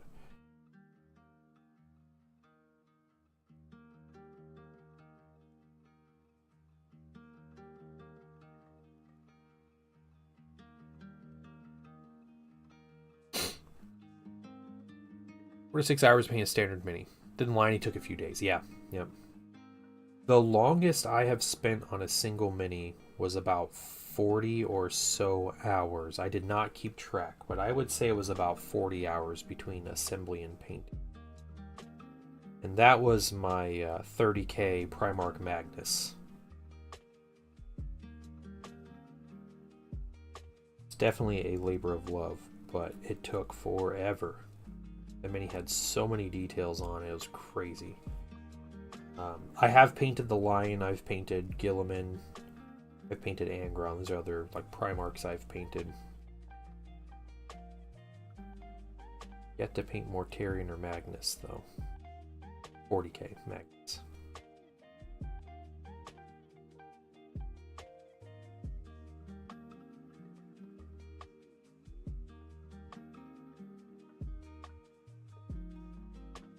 Painting a Titan hard? Probably, yeah.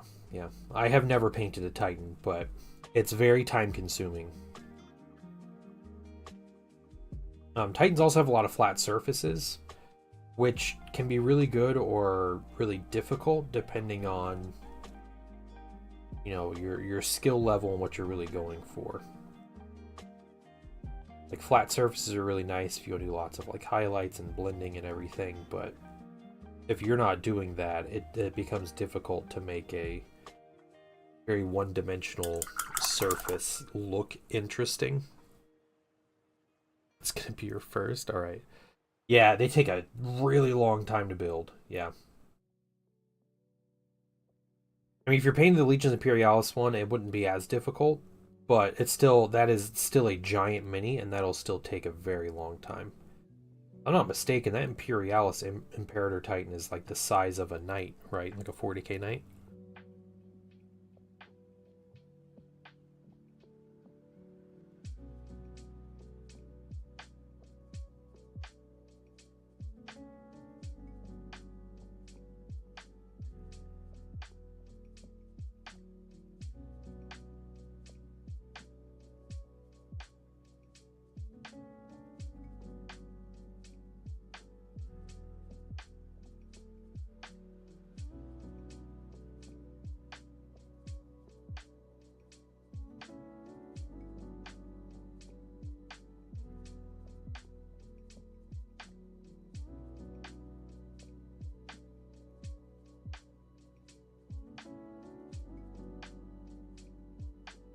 I don't think I'd ever want to paint a Titan by hand.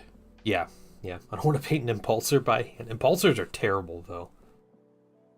I think I've painted one Impulsor and I hated it.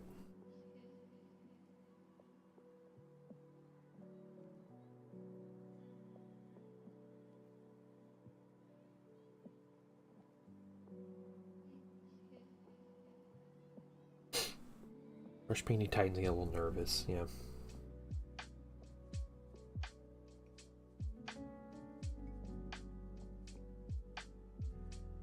There's a guy in our Heresy playgroup that bought a 3D printed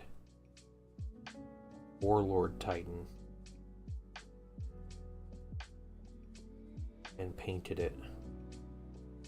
He did a lot of like stippling and dry brushing, though, but it looked good. It looked good, but man, just the amount of time he put into that mini. He was trying to sell it, last I heard. He had it posted up in his local store that like resells minis. So decal someone painting Warlord Titan? Yeah.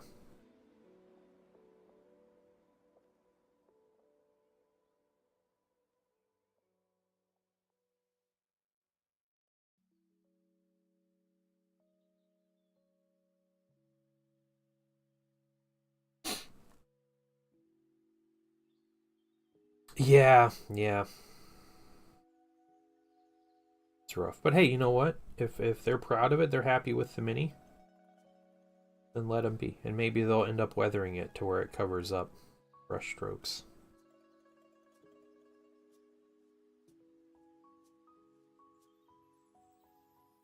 Sometimes you gotta trust the process. Everything.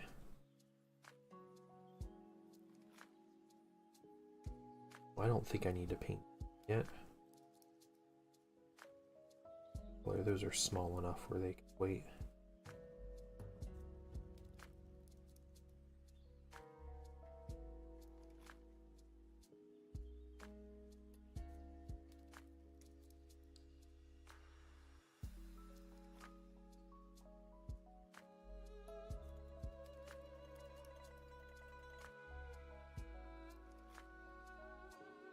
What are decals? He's probably talking about water slide transfers, which are basically like a sheet of paper. Basically, not 100% accurate description here, but they have an image printed on that paper with like a plastic backing that they're attached to. And when you submerge them in water, the plastic and the image detach from the paper, and you can kind of slide them into place on a miniature, and you can seal them. And there's different like solutions and stuff to seal them, and they put like these really nice like logos or images on your mini. All right.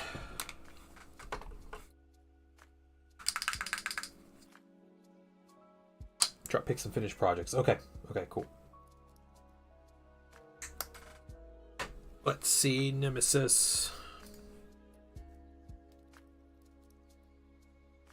Oh snap!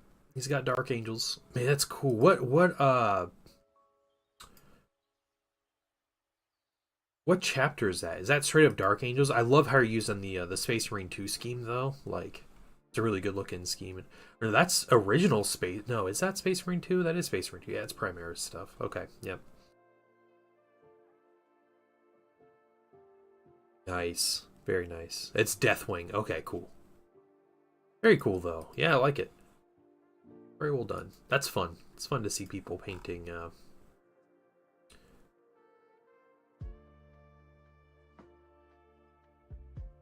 painting their Space Marine 2 stuff.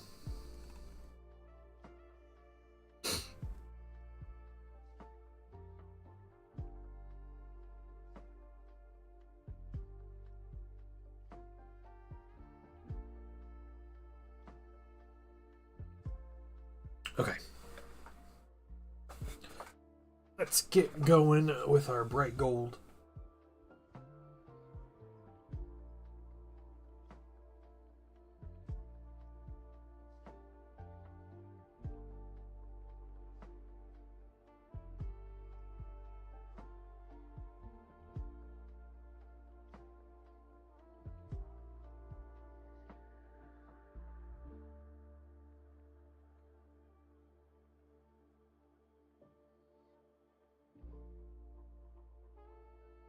A loyalist or heretic like your Space Marine 2 person. That's cool. Yeah. I think that's really fun. Yeah, especially since you're picking out like the helmet style, and you got like the colors, the pauldrons and everything. I think that's really neat.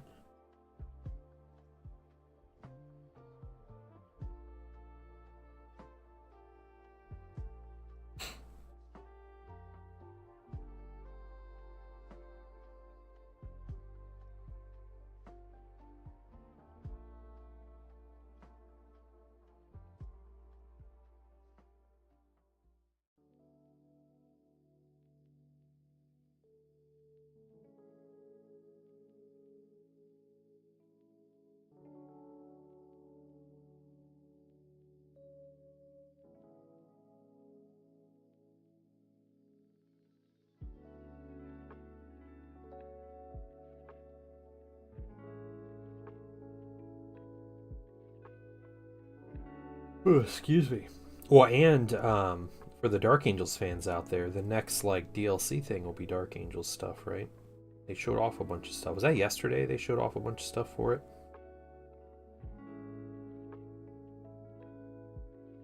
Having a hooded helmet on my Tactical Marine makes me really, really consider a DLC.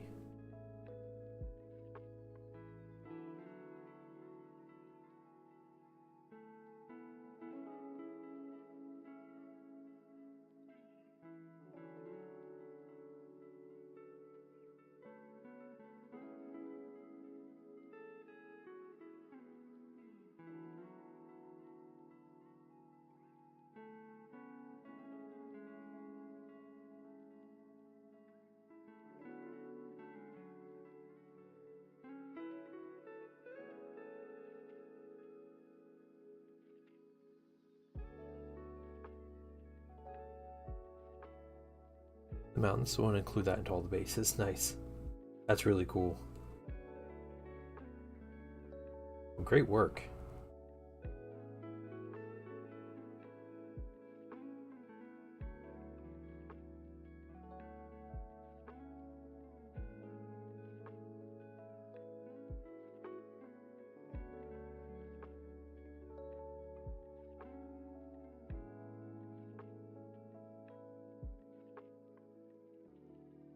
Hey, Greenleaf, what's up?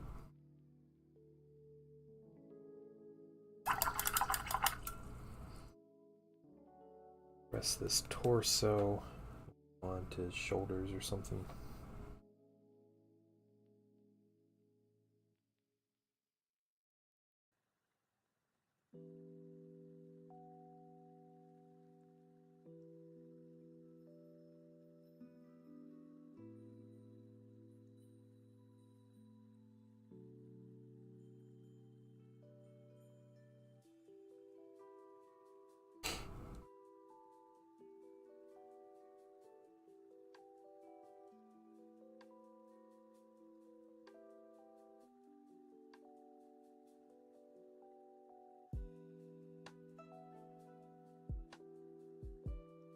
More photos. Okay.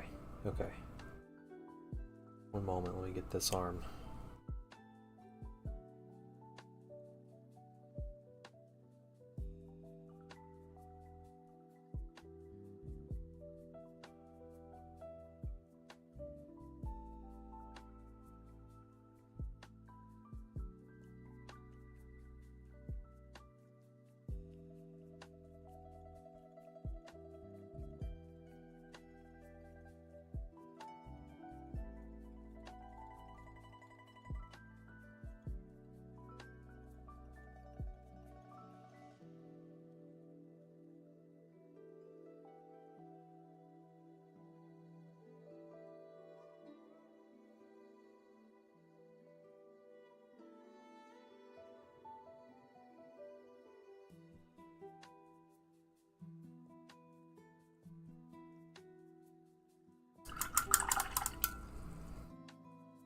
Okay.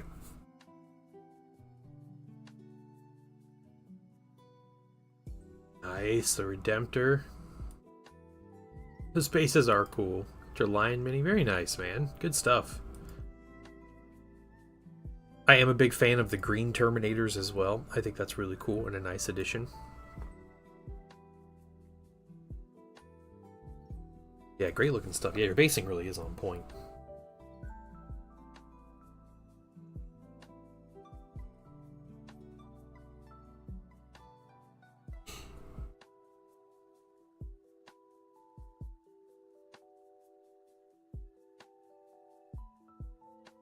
You guys are posting some great looking stuff.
For getting underneath Aldrin here. Grab it right now.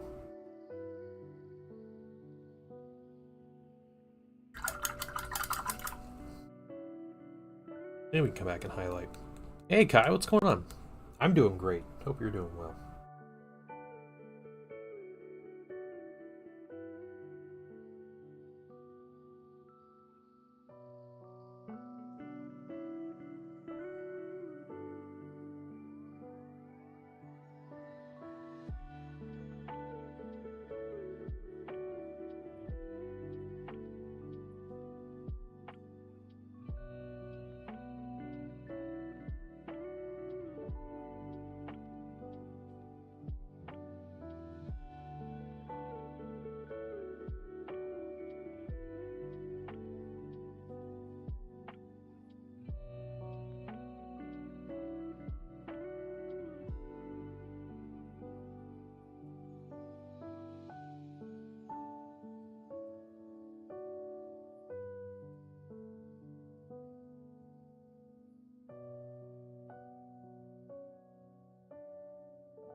We're just highlighting with some bright gold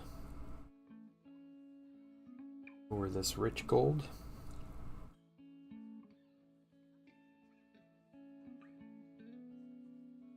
I think I may grab our white gold after this, and we can do a couple edge highlights on the gold, and we'll transition over to highlighting our red, because we actually highlight the red with white gold.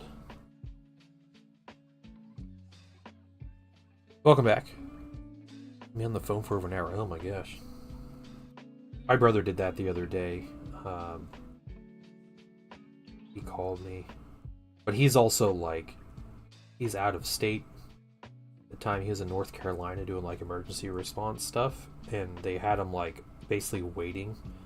He was bored out of his mind. So I was like, alright, I'll chill on the phone with you while I do some work or whatever.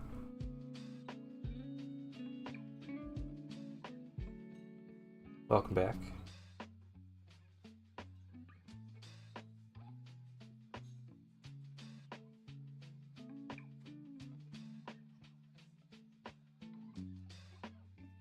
I played a couple hands of Balatro last night, and I got one of my highest scores I think I ever got. So it was like 4 point something times e to the the 12 power.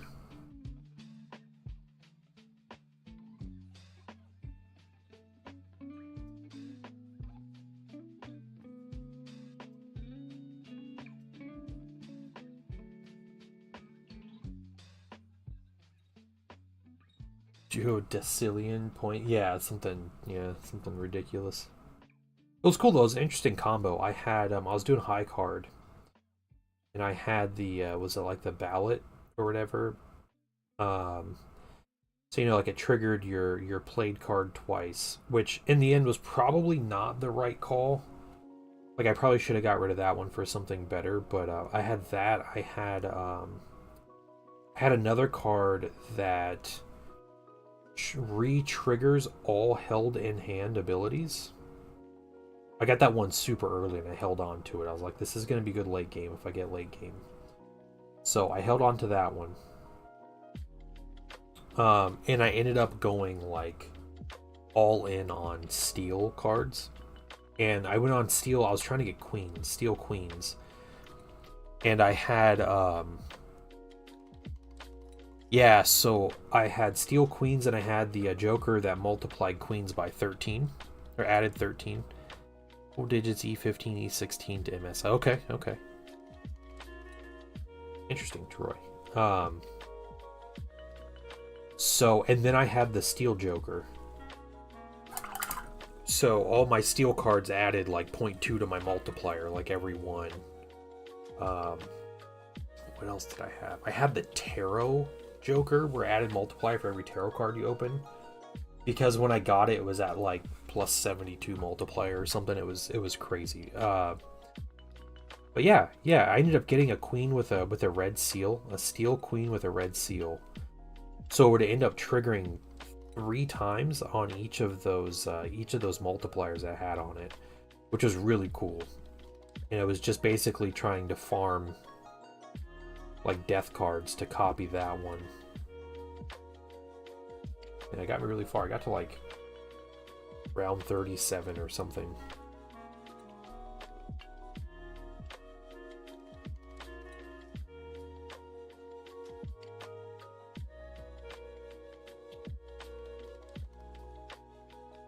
Yeah, my big failure was I never got a legendary Joker. And I never got a negative. Like one that adds the number of Jokers you get.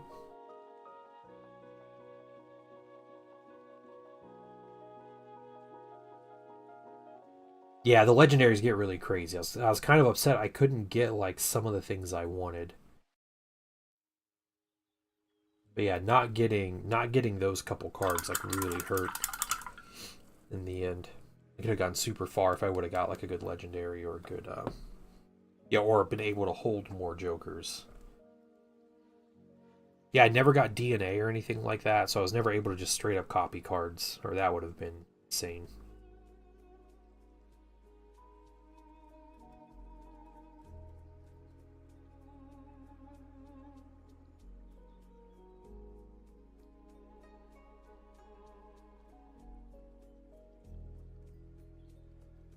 Yes, this is a Forge World mini.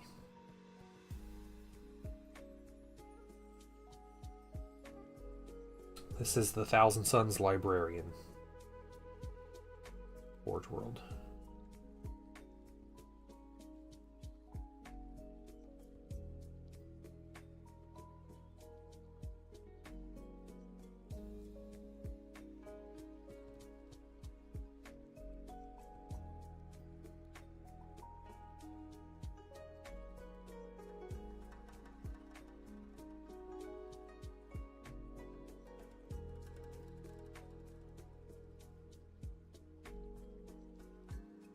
Okay. Got that gold. Let's get some white gold out. This is our white gold. Do a couple little highlights on the gold, and then we're going to go to the red, and we're going to do some highlights on this color.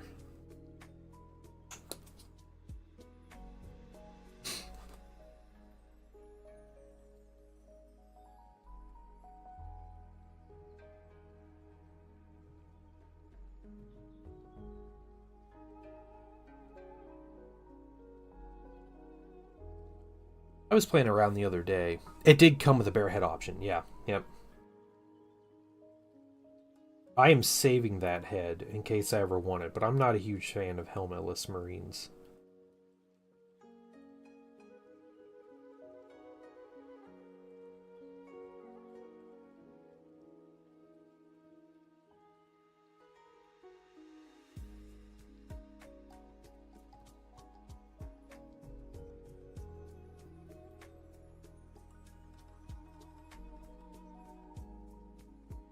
Any Forge World minis I want to paint next? Oh, I don't know.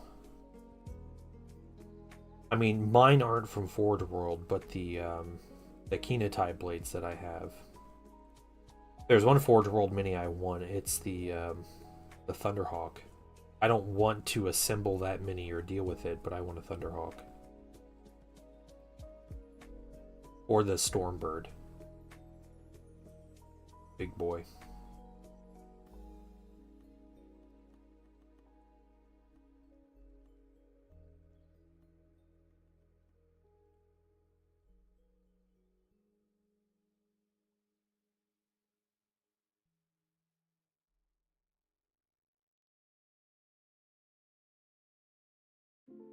Yeah, the Dreadclaw. Yep.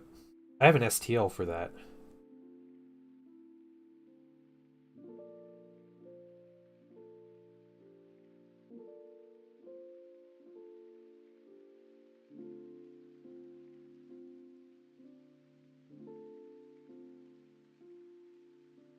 Thunderhawks are so cool. Yeah, yeah. Let's 3D print the front. That's not a bad idea. That's really cool. Really cool idea. This is not a World Eater. This is a Thousand Sun librarian, actually. It's the tall pointy helmet and the staff and the sunburst and the scarab and the other scarab and the papers, because you know World Eaters can't read, so a distinct lack of chain axe. What's the difference? They're different legions. World Eaters worship Khorne and they love close combat and killing things and ripping and tearing.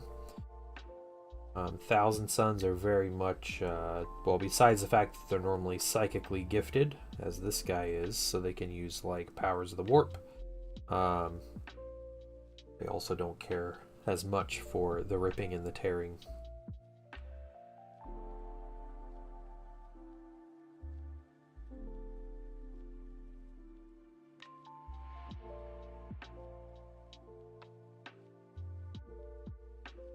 You know, in the context of what being a Space Marine is, because Space Marines kill stuff and conquer worlds anyway, so, you know, you take that context.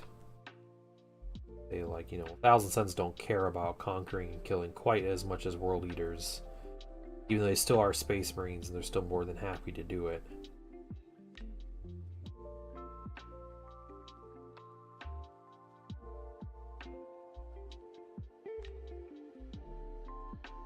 In the modern 40k sense, Thousand Suns tend to follow and or worship the Chaos God of Tzeentch, the god of change and magic, being mischievous and stuff like that, while World Eaters worship and follow the Chaos God of Khorne, who is a god of bloodshed and combat and skulls and blood and all that. So kind of a different approach.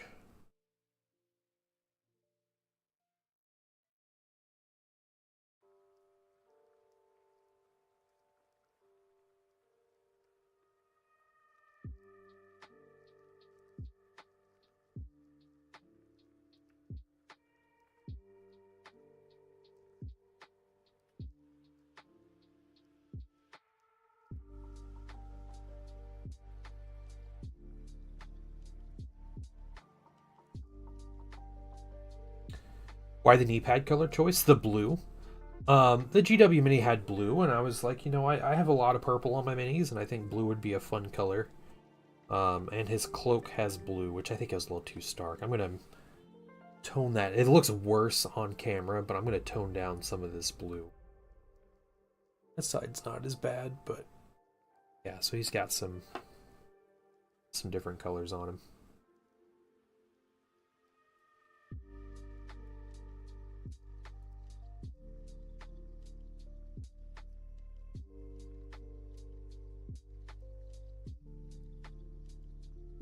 It's finding interesting things to do.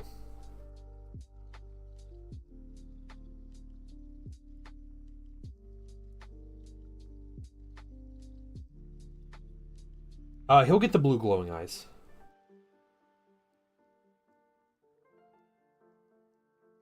Or no, they all have... No, he'll have blue. Yeah, he'll have blue. I usually do green, but a lot of my commanders have blue. Like Aramon has blue. Kind of just expected to do blue on him.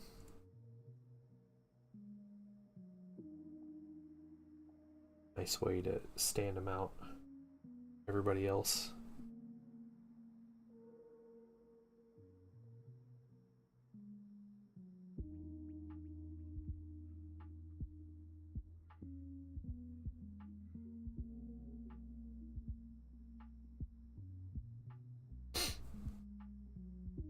This guy survived the Rubricae or get yeeted immediately. He was probably one that that survived and took over. It's probably what he did. Although this is way before the Rubricae, so...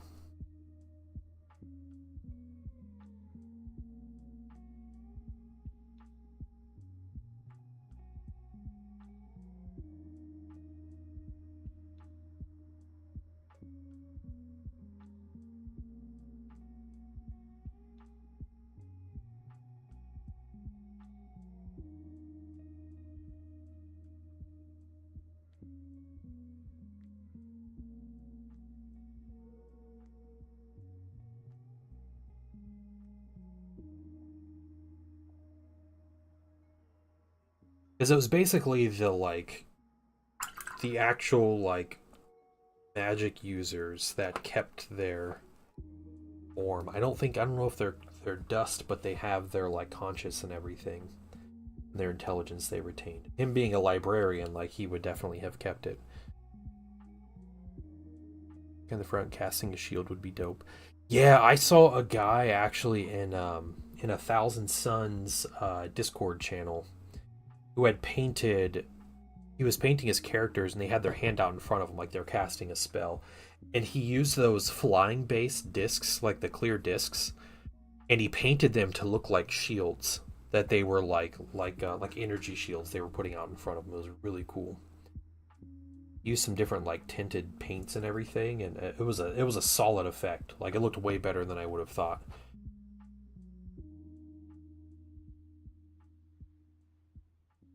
Yeah, yep. I am waiting for rules for disc writers. There is a cover. Is that the book you were telling me about, Gosu?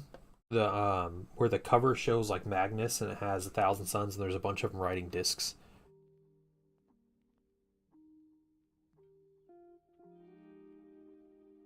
Yeah, Wrath of Magnus. Yeah. So they actually have 1,000 Suns riding discs pre-Rubricae.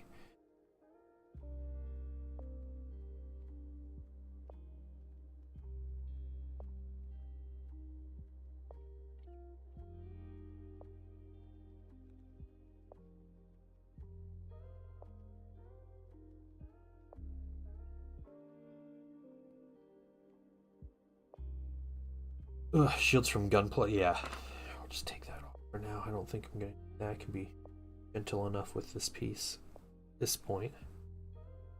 STLs for clear resin. Oh yeah, I bet.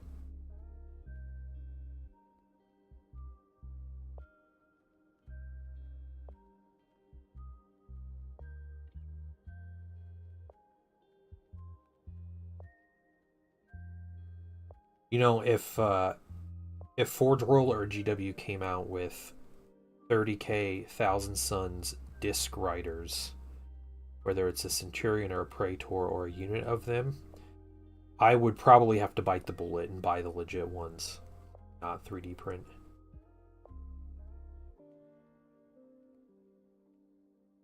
Unless they like seriously look terrible, but I doubt they would. Like those, it sounds like it would look amazing. So, okay, set you down. We're gonna get the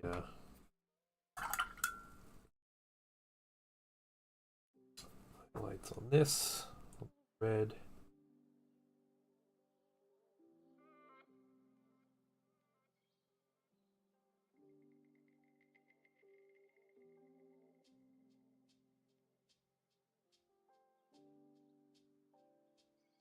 I do want to remind you guys.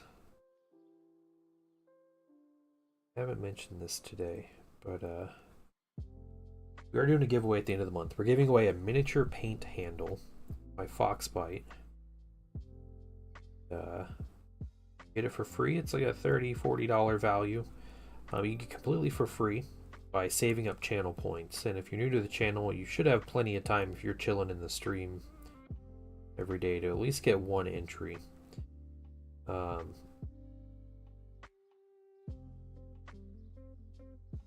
Yeah, that's all it takes. It's completely free. If for some reason you don't want to wait or you want an extra entry, you can pay a minimum of $1 and join the Patreon. On top of all the other perks, you get an additional entry into the giveaway. So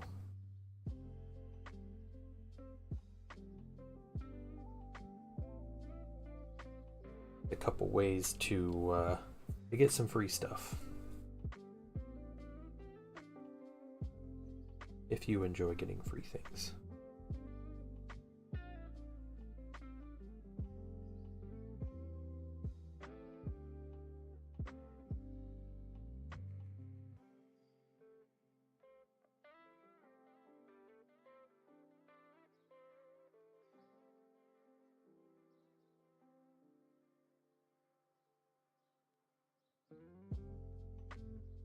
I printed 3D printed overnight an artillery piece for militia. I was really curious how the artillery would turn out. I printed this artillery piece. The cannon is huge. It's almost as tall as like my printer will allow. So it originally told me it was going to take 20 hours to print. It took less than 12, which was good. But yeah, the barrel is all one piece.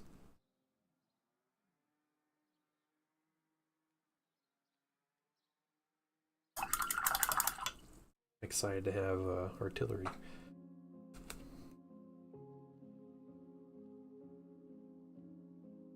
Okay. Fingers.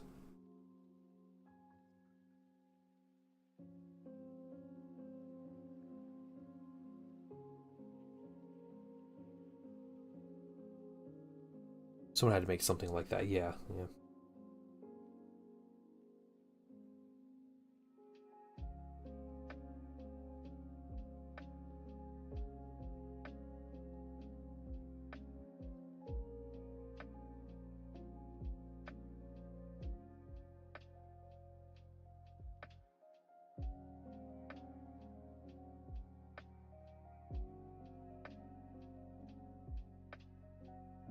Piece is not important, but get some highlights just in case. If I ever decide I want to magnetize this cape and just give him a jump pack,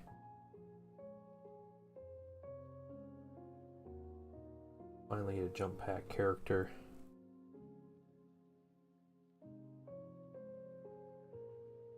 Back of him will be painted to a reasonable enough standard where it'll make sense. Gun shield is a free STL that's scaled for minis. Nice. Sounds about right.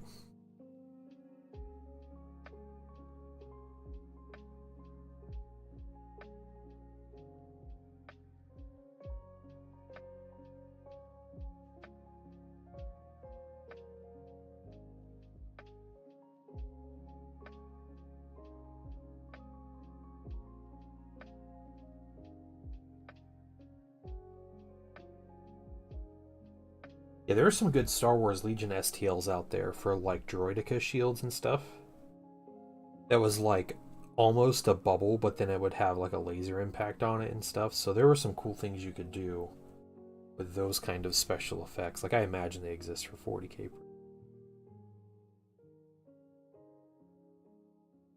I have a set of Thousand Suns like Kopesh's, and they have fire out of them in like various capacities. Hey, D6 Painting, thank you for the lurk.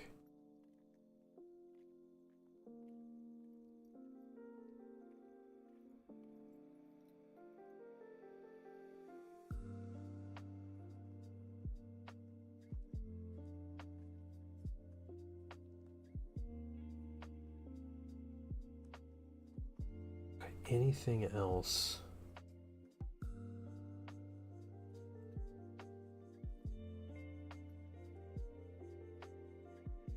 Spots here.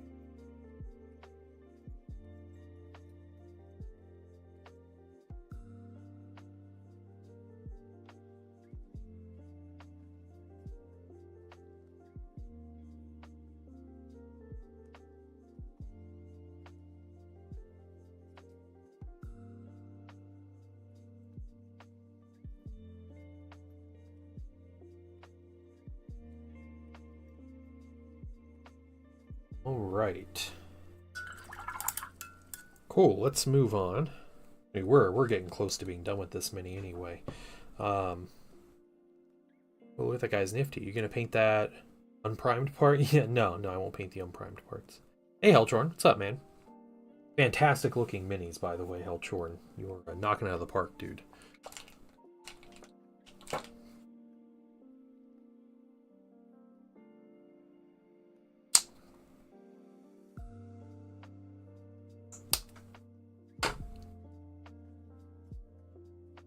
Harvest is finally over. Are you a farmer?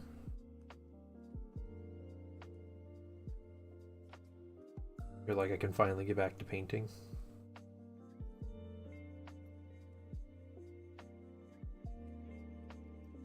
A winemaker. Oh, okay, okay. That's crazy. Literally, like, all different kinds of people.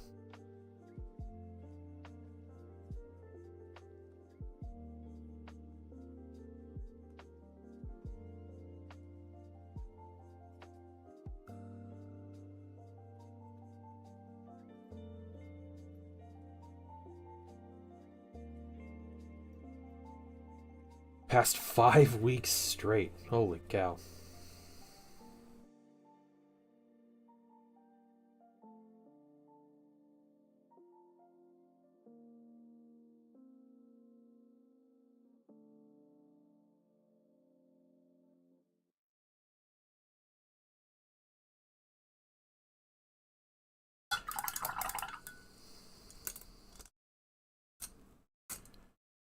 In Germany. Well, hopefully you get a nice long vacation. Or at least a good amount of time off.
There's not a ton of silver on this mini, so makes it really easy to highlight. I think it's just those blades and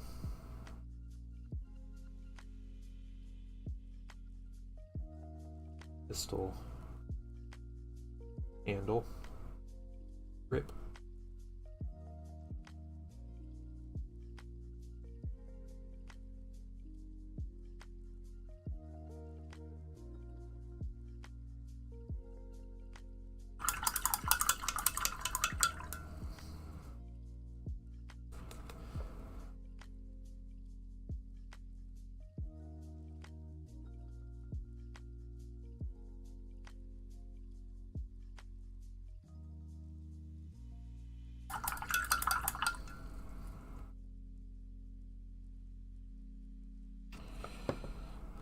and very little silver on the backpack, but we'll paint it anyway.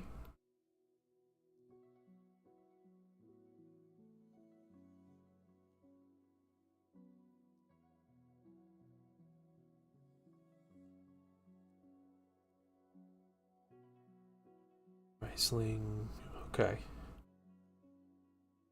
F4, is it just me? I don't know. Good question. Can you hear me, Zen?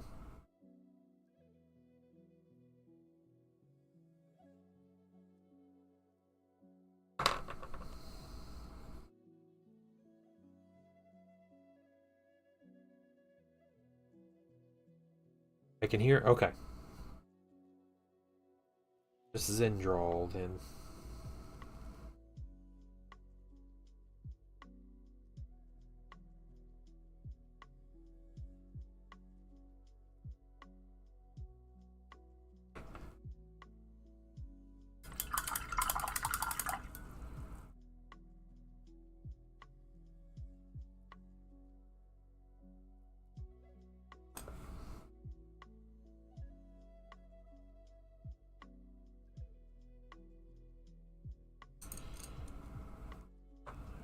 Other little silver bits.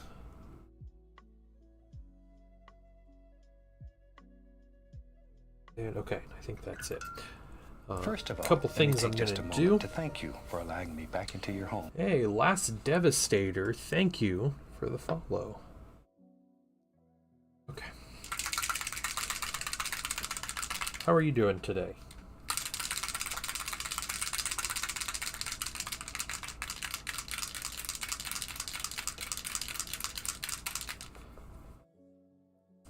Mr. Lig Ninja.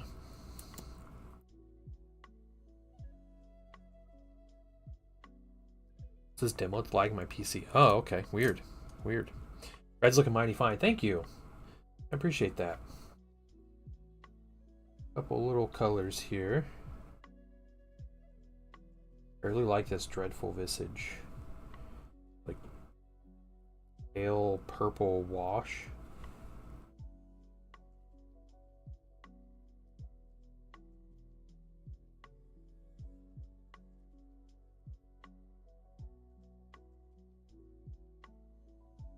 Nice color. It's subtle, but it looks good.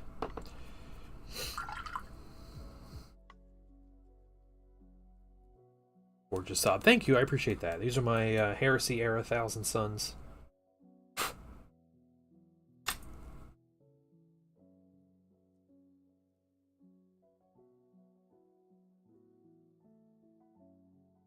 Okay, we're gonna get... Let's see, a little bit of glaze and wash medium.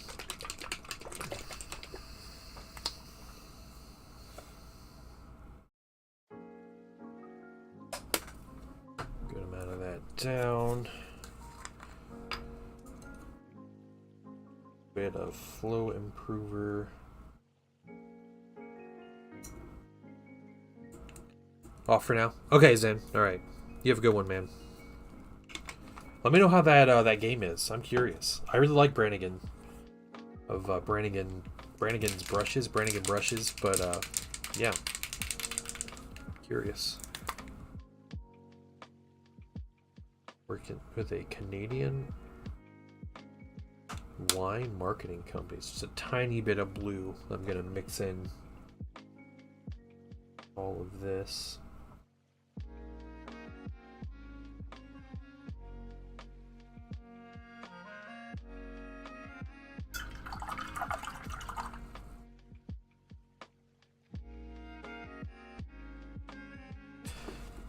Yeah, I don't know anything about wine or winemaking, except to use grapes in time. And the old YouTube video of the lady doing the wine pressing, stomping on grapes, and she falls. First of all, let me take just a moment to Classic thank you old for YouTube. allowing me back into your home. Risening, welcome, welcome. I know my deck yesterday. UI sweet. Oh, cool. All right.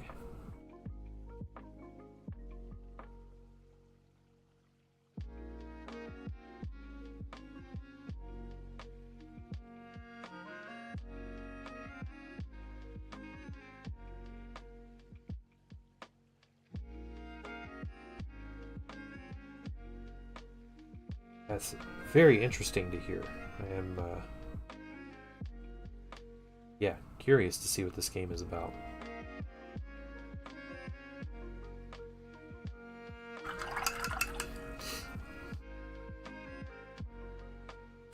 Okay, so we have his cape.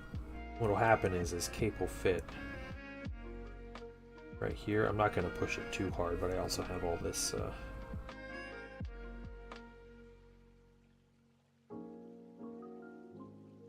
blue tack on here. I'll just try to get this off. Okay, kill panic. We're not doxing people, dude. Don't. Or asking him for like a photo of his ID and everything.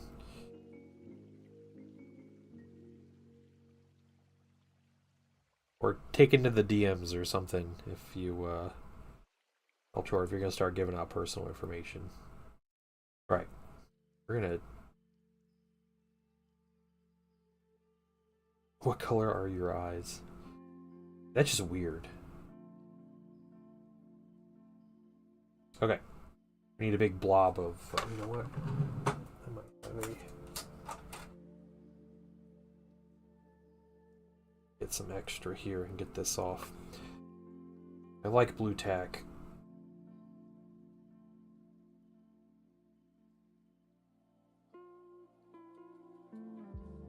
Sits on something.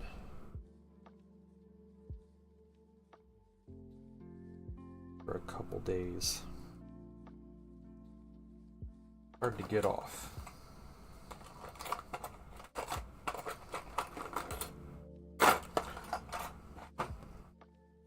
Try to get this off here.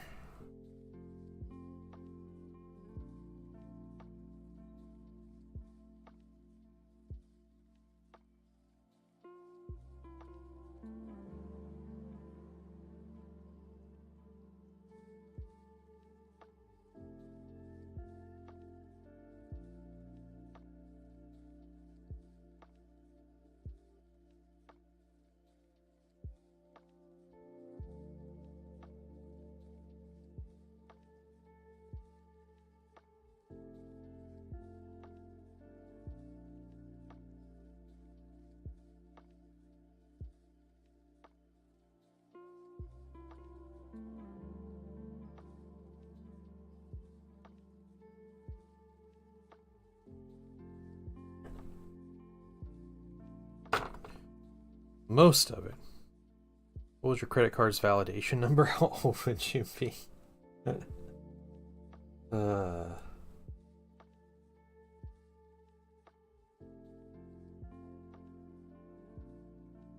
sticky things are a pain. Yeah, they can be a pain. Yeah, yeah.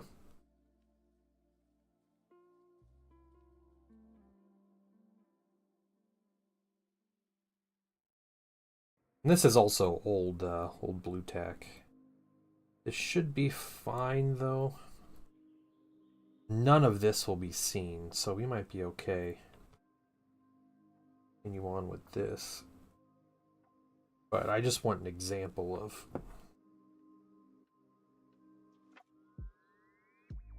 how this guy's gonna look. Oh, cool, I scratched him. Alright. So, it'll look like this, with a nice scratch on the piece there. So let's... These rubrics. They're not rubrics.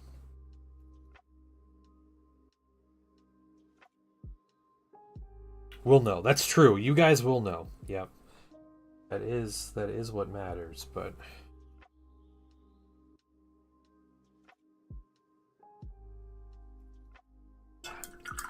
And we're gonna act like nothing ever happened. Not rubrics yet.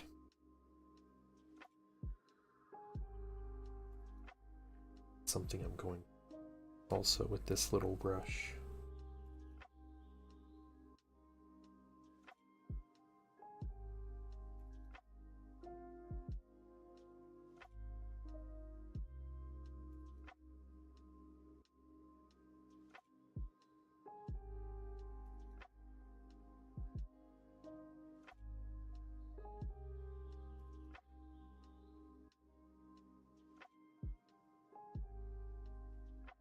I'm gonna take some of these highlights here. Tone them down a little bit.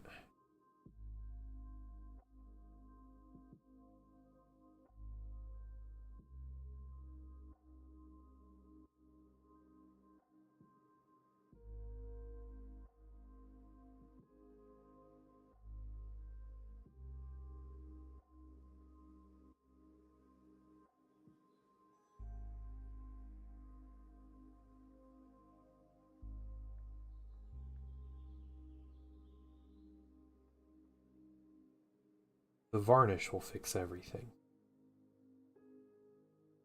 Rely on our varnish. But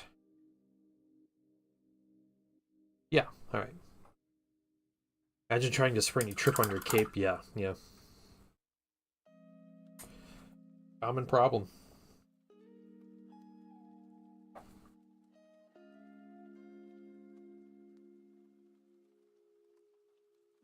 Alright, you guys. We got that guy. Give me a minute. I'm gonna go look for a base. See if we can go get this going.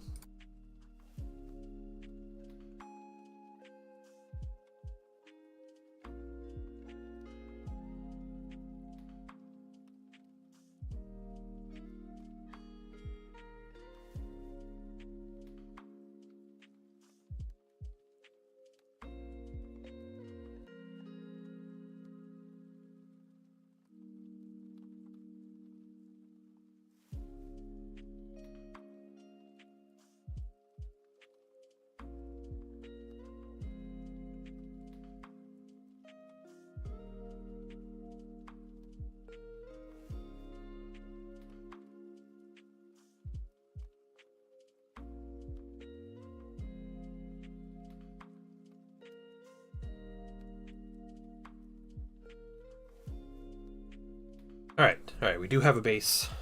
Here we go. This is it, with a nice base topper on it. Bit of extra flash here. We're gonna start painting this base real quick. Why not? We might be chilling for a few minutes because we're gonna prime this and then we'll paint it. In progress on my minis, but at least I can watch do it. Yeah. An experience, yeah. Hey, that's alright. It's alright, archaic hammer. It happens, man. Alright, primer.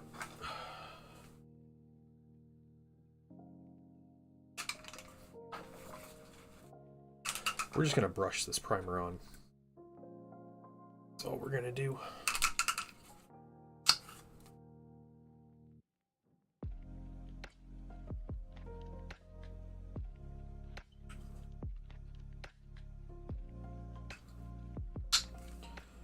The Pro Acryl Dark Neutral Gray primer. And a big brush. Actually,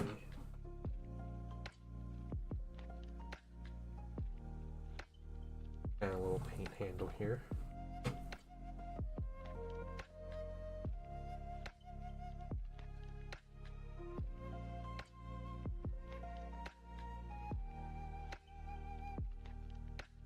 My Thousand Suns bases, the same 3D printed base topper on a base, obviously with different designs, but the same style, same set.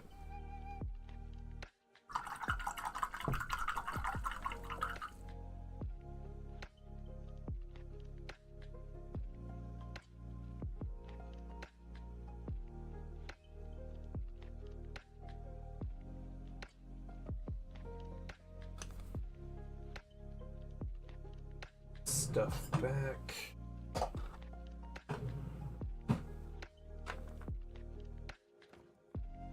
So what's going to happen is I'm going to paint this base. I'm going to then varnish both of these. I'm going to varnish the actual Thousand Suns Mini with a satin varnish. And then everything that's not a metal or his red armor is going to get a coat of an ultra matte varnish over top. So the shiny things look shiny and the matte things look matte. This is going to get a matte varnish finish. I'm going to then glue the Mini to the base, and then we're going to do some weathering powders, and then that'll be it for the Mini. But that is, that's all it takes. It wasn't too bad. It wasn't too bad for, like, the amount of detail, but it's a really cool looking mini. I'm excited to put this dude on the table.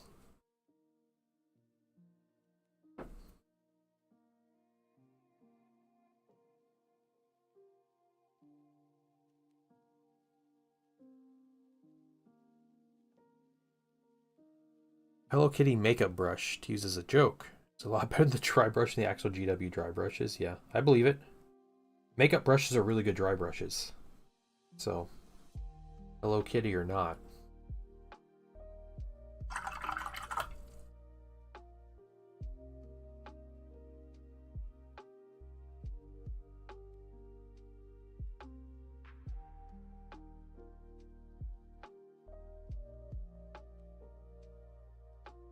Wonder, actually, give me just a second, guys. I'll be right back. I'm gonna go grab something and try it.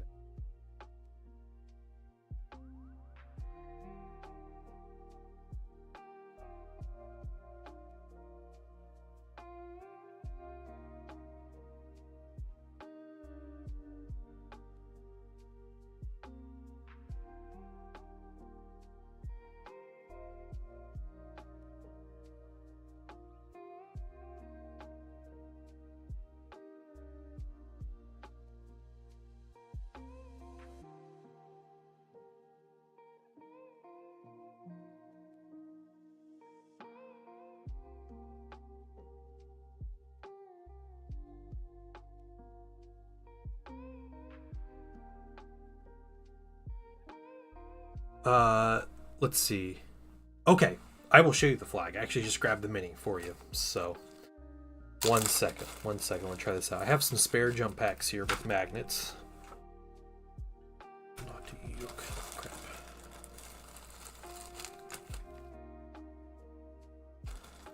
See how fast you can paint a model with a level of detail? Yeah.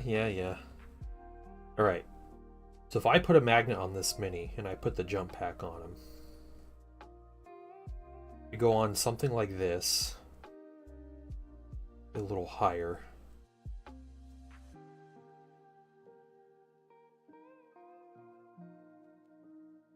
I don't know. That's not great looking.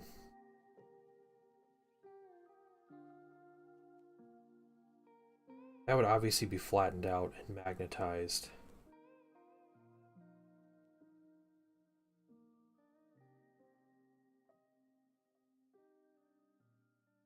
Nah, I don't like it. I don't like the look of that. Not to make my own jump pack characters. Okay, the banner, Blood Knight. Yeah, thanks Gosu. Yeah, I mean it's fun. I love doing like the detail stuff. So it's probably I've spent about what 4 hours on this mini, I think in total, of brushwork. So it's quite a bit for a character. All right. This is the banner. This is the Blood Knight that I painted on Thursday. Crazy banner. So I finished the squad. They're all varnished and everything. So that was all of it.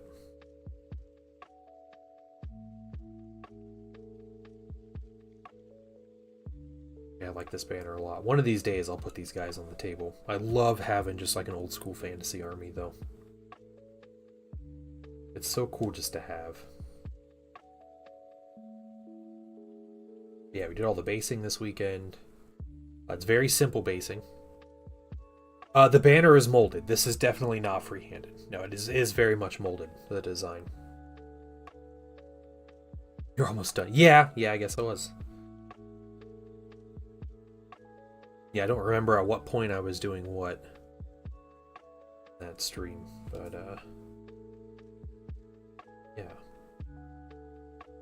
Part of me wishes it was like a blank. There was no molded details, because I have another one of these banners and I wanted to use it for like a battle standard bear on a horse.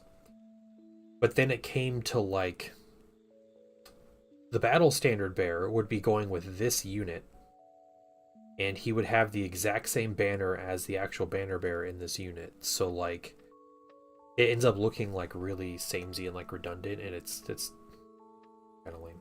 I started the yellow. Oh, okay, like doing the chalice or whatever. What are you gonna paint next? Well, I really need to get some other Emperor's Children minis assembled or finished. I assembled some. I'll show you guys some of these Palatine blades here. These guys. These are next on the list to paint. These are Emperor's Children Special Infantry. Also, look how nice and straight that sword is. It's a heat gun. Heat gun. I started the yellow. Oh, okay. Oh, the actual banner on the flag. Yeah, like the big scroll. Okay. Yeah, so I have 10 of these guys. They have some cool poses. There's like this guy right here. But all of these swords were warped. Like really bad. So a heat gun fixed that really quick. Probably about 10 minutes with a heat gun.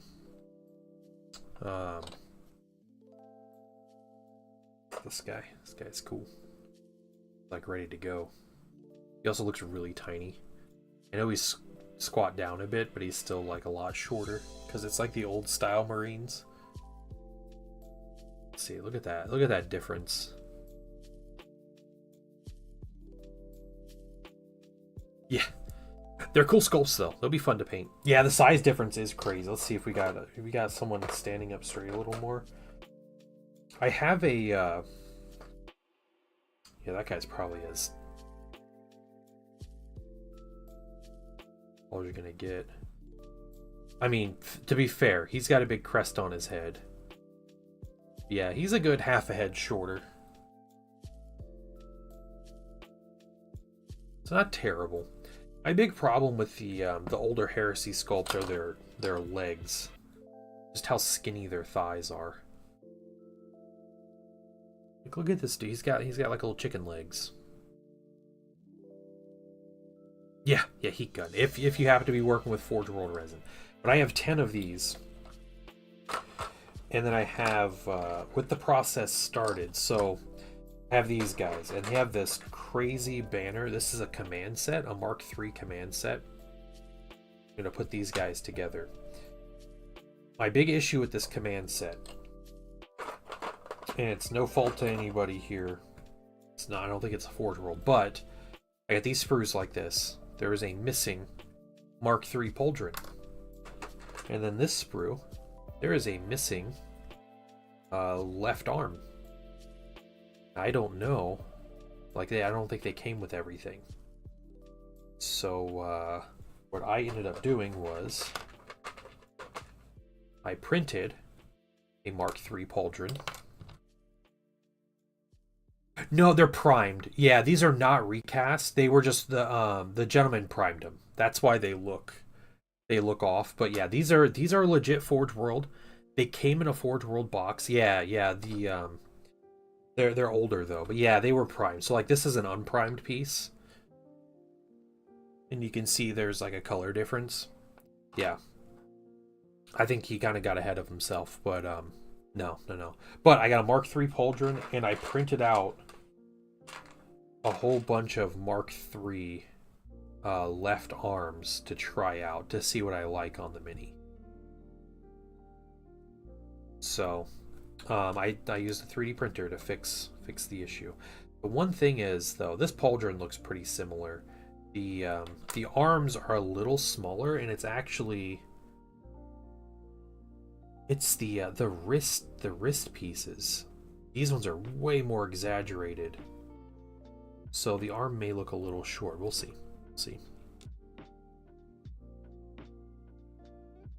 Yeah, Mark III Emperor's Children. Yeah, it does look great. Yeah, that's what I'm working with here. See, that's a Mark IV. Yeah, and I got helmets. So pretty much at these old school Mark III helmets are. Give one guy a bare head and one guy. I like this helmet better, but you know, maybe we'll mess with this a little bit. How about that? Let's do this. And it has this crazy sword being drawn, which just has terrible flashing all over it. This is the worst cast set of everything I got from this. Like, I'm terrified to get this banner off of here. Like, look at that. Look at that. Look what Forge World did with this. It's terrible.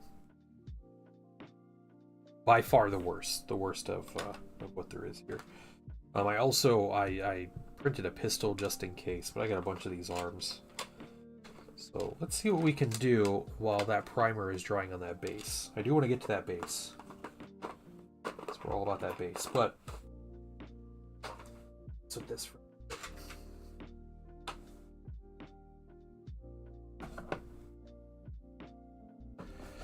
Desire works. I'm a full-time commission painter, so I don't paint minis and then sell them. People find me and they have minis and they send them to me, or they pay me to buy the minis for them. Kind of like an upfront thing.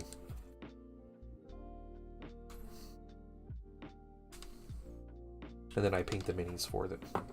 So that is what I do.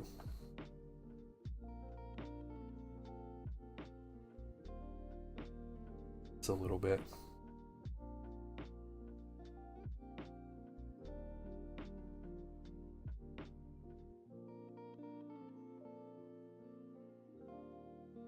Fuzzy in his eye here.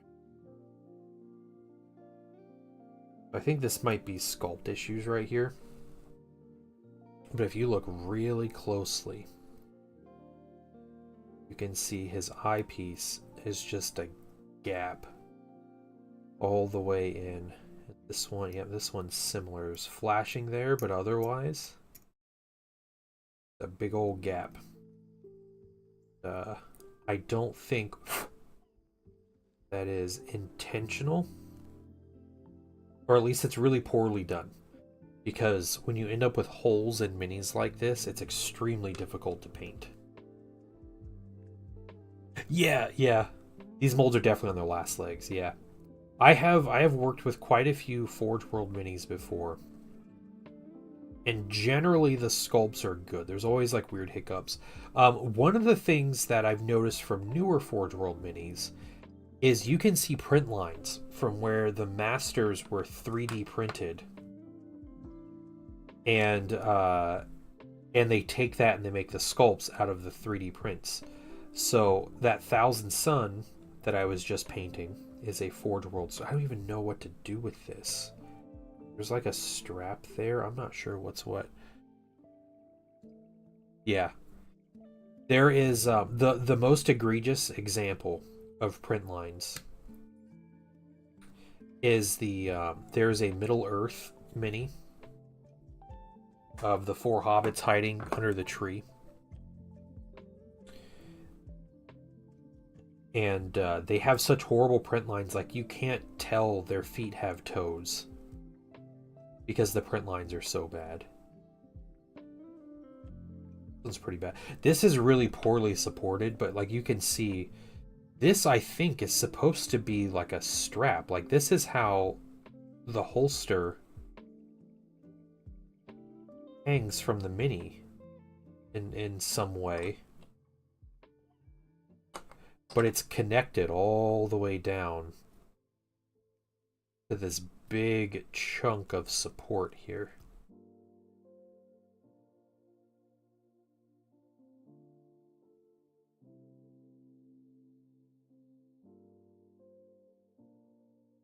Yeah, the Get Off the Road one. Yeah, that is by far the worst mini I have seen from Forge World. It's really disappointing too, because, you know, that's like an iconic moment and it's supposed to be like a really cool display piece. Man, they botched it.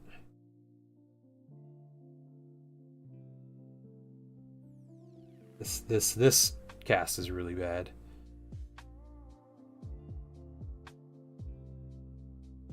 Am I supposed to X-Acto? Yeah, I use an X-Acto knife and kind of trim pieces. Reaper, it's probably not as big a deal on Reaper minis. I just pulled the end off there. I have no idea. But these minis in particular take a lot of effort to get ready. But that is like a Forge World kind of standard. Yeah, these are by far the worst. Like I had that that Praetor, that Legion Praetor in like Tartarus armor that I was painting. Was that last week or something? That mini, no issues with the sculpt whatsoever. I didn't have to heat gun anything. I didn't have to mess with anything's like positioning or anything like that. Like that many went together really easy.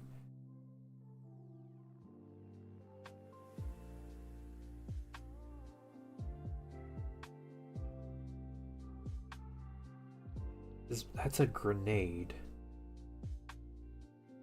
I don't know what this other stuff is.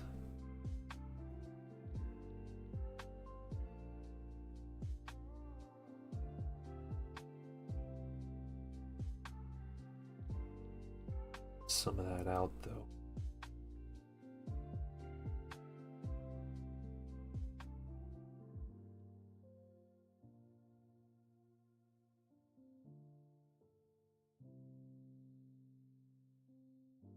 Reaper is my choice for anything. Just they had 3 different starter sets. Yeah, no, that's fine. Creator console got had bad 3D print lines. Kind of killed my desire to paint. Yeah, I understand that totally, Gosu. Especially when you're paying like for Forge World, right? You're paying a premium and you get minis with print lines.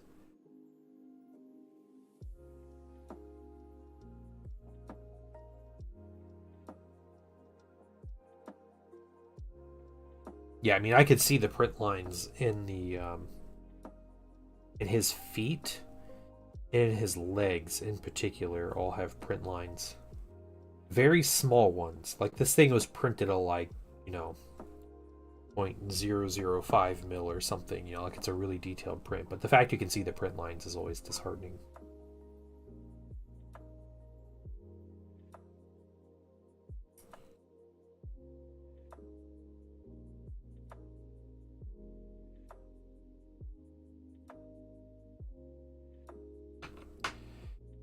I believe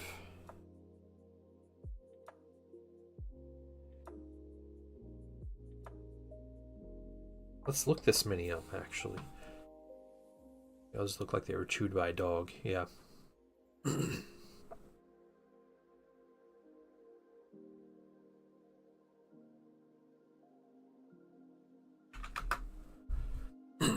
Yeah, I agree with that. It's very much like a they're not taking their time. They're cutting corners, which again, you know, you're paying like GW wants to sell your premium product, and they treat their products like they're premium, like they should make their products like they're premium. Oh man, Thunderhawk gunship is only $915. That's it, guys. Okay.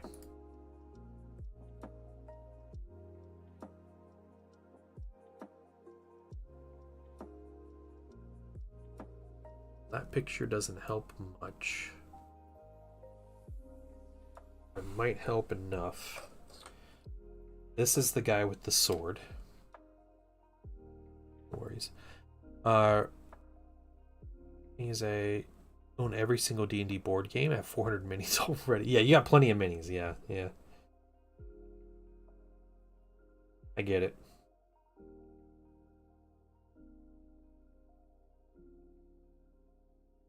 This end up going like right there.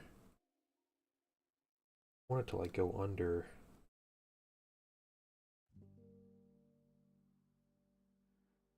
It's supposed to go right up against, so I assume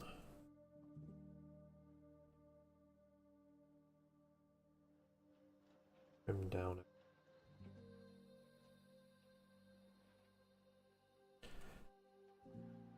What's 915? A Thunderhawk. Yeah, there you go. Yep. Really cool spaceship.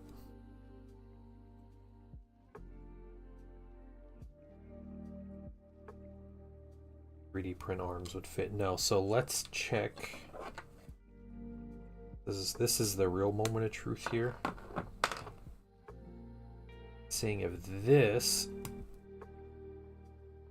is the arm that we need.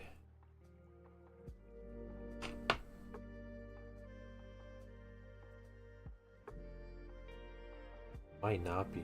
Might be the wrong arm.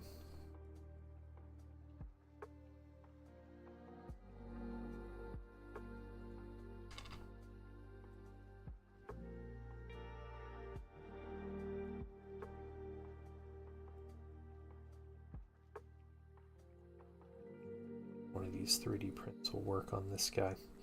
Yeah, one of my fears was that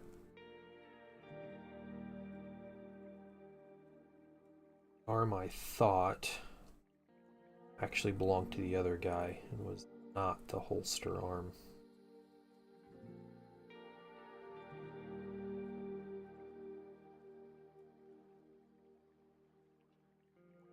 That goes to you.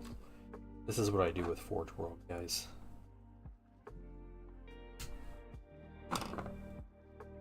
Star Wars ship? Yeah.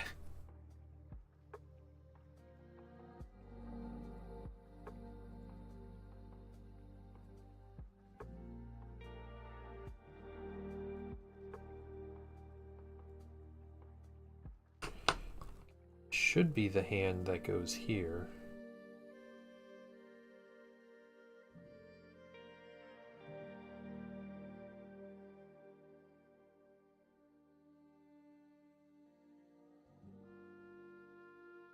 Broke my ankle at my job's not having light duty. I have the next 10 weeks at home. Oh, dang. All right. Yeah, just go ahead and get started. All you gotta do is try something.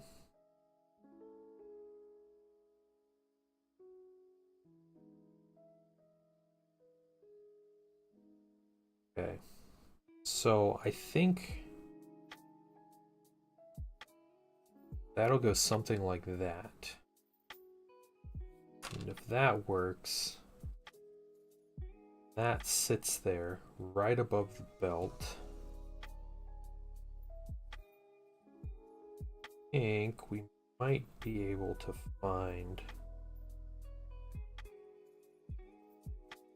a printed arm that we could work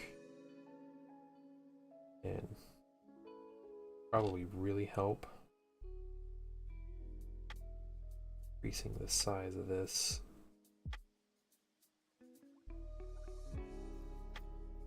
This arm by another 5% or so. That actually works.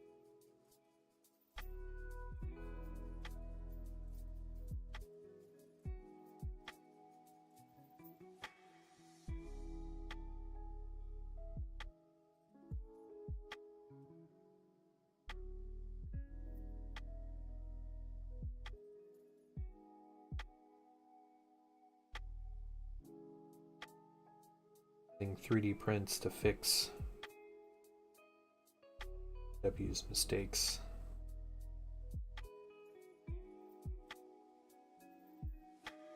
Yeah, let's try this.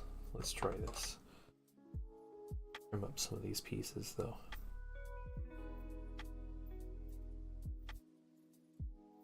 Aristocrats putting together stonework, lighthouse models, metal models. Yeah.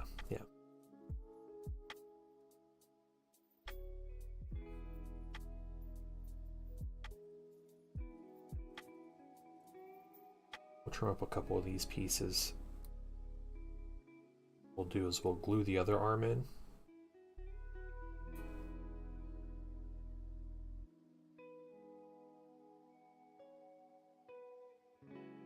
See how these fit.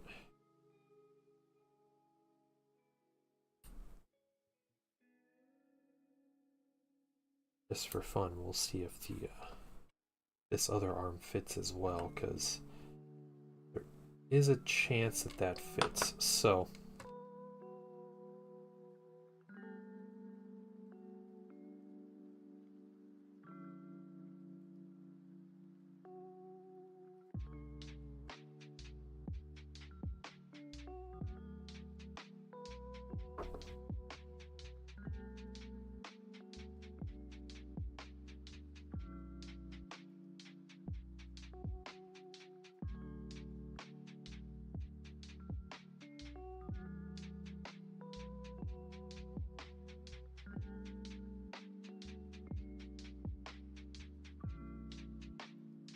too many moving pieces.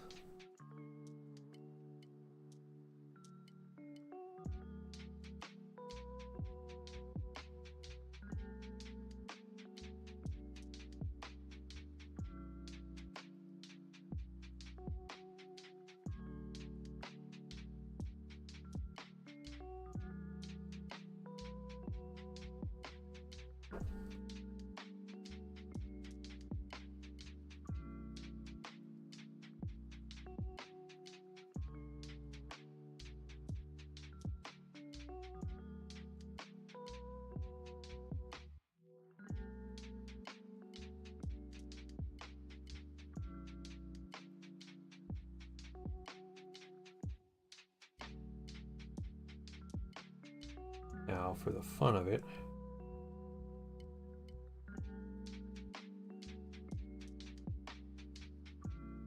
straight up doesn't fit. This is a Forge World resin, and this is probably one of the worst like Forge World casts I've seen, but we're trying to fix it because we're missing an arm, and we happen to be missing this one arm that unfortunately has to fit in a very specific way.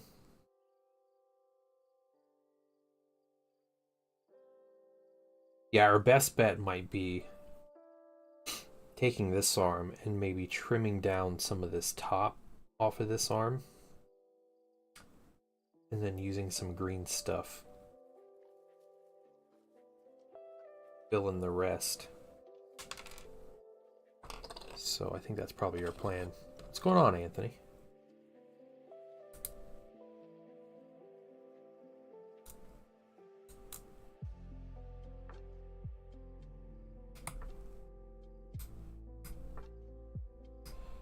Everything else is assembled. Get things ready to prime.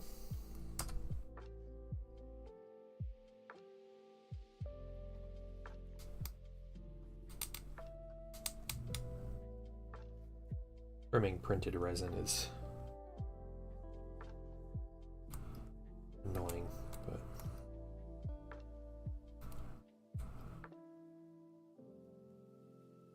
painting a Norn emissary, very nice. That's cool.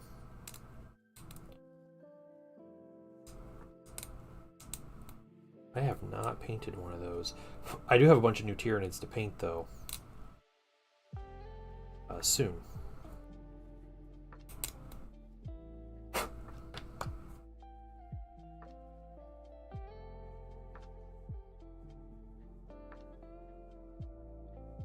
Yeah, that's a lot better. Not perfect, but I think we can hide some details here.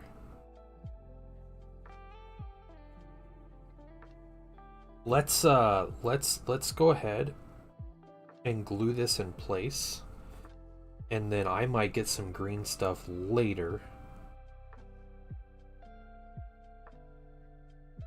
This glue is really good at filling gaps too.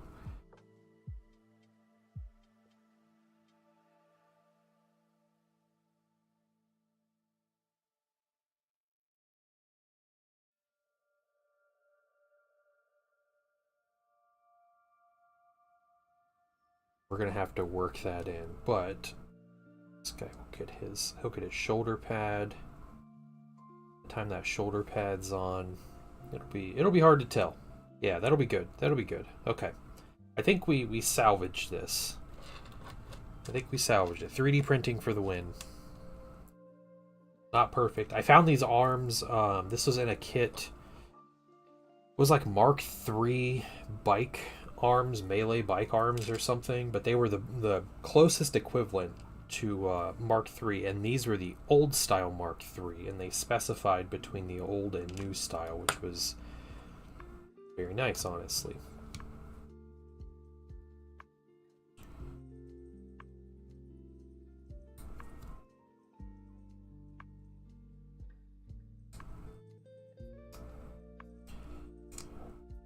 Yeah, what should happen is I should be able to finish assembling these guys today.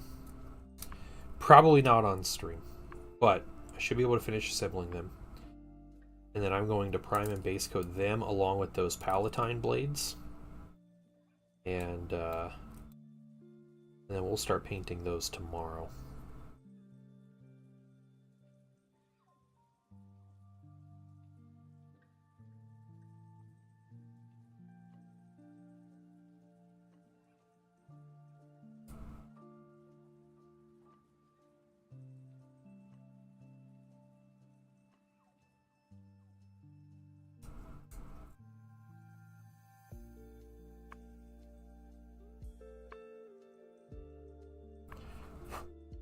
Yeah, I'm excited for these, yeah. And having the banner. We got some Emperor's Children transfers too. We got the big banner ones that should go on there. It'll be really nice.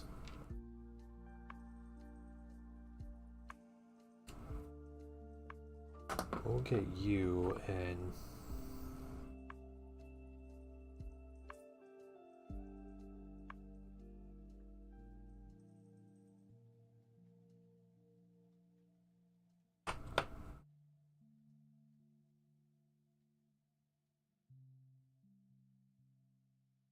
We could make it not look obvious on there, but with that guy, it would fit. Yeah, yeah. Let's mix and match here. Or hang on, watch. Okay, yeah, no problem.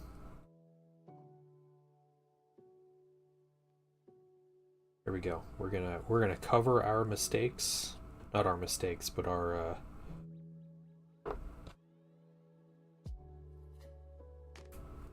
over all our tracks here,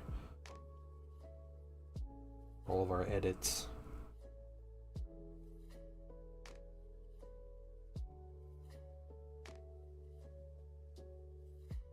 Hide the crimes, yeah. I think once these are primed, you won't be able to really tell. Let's see, do we do the helmet? I think we do the bear head on this guy. The helmet looks cool, but I like the helmet on the banner bear a little better. This guy's like snarling. Yeah, let's do the snarl face here.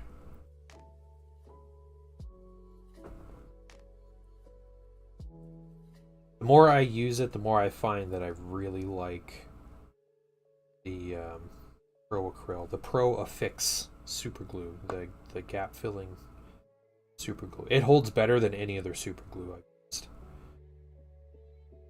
Okay, some minor filling. Maybe we might get away with this. You can't keep getting away with this. You know what? Before we go into this guy, let's real quick put a base coat on this base. Maybe 2 coats.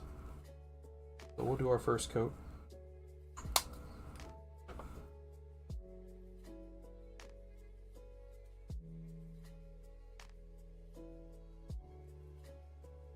Pro Acryl khaki.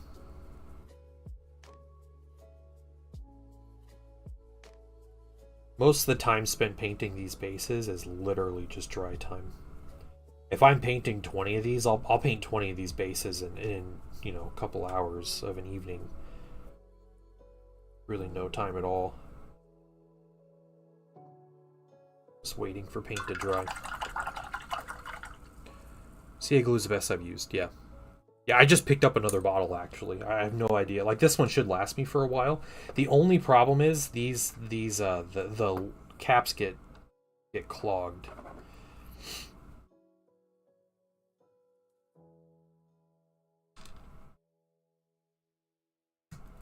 It's not the end of the world, but...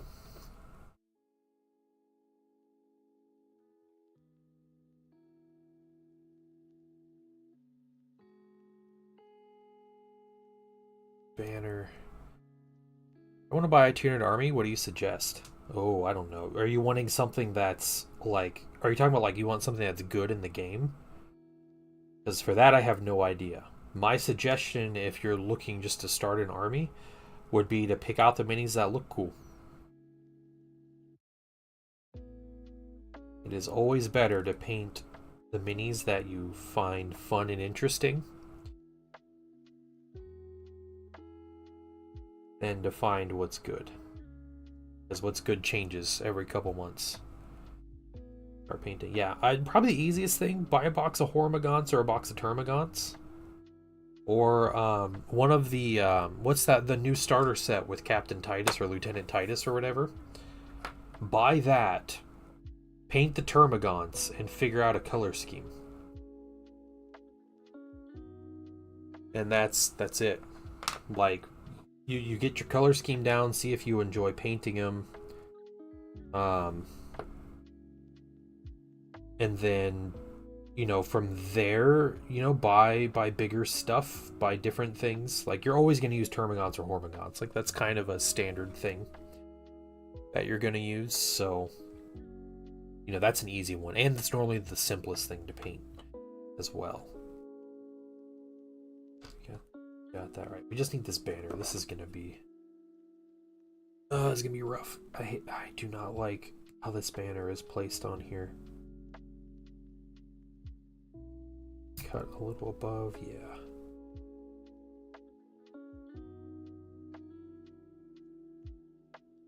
My wife has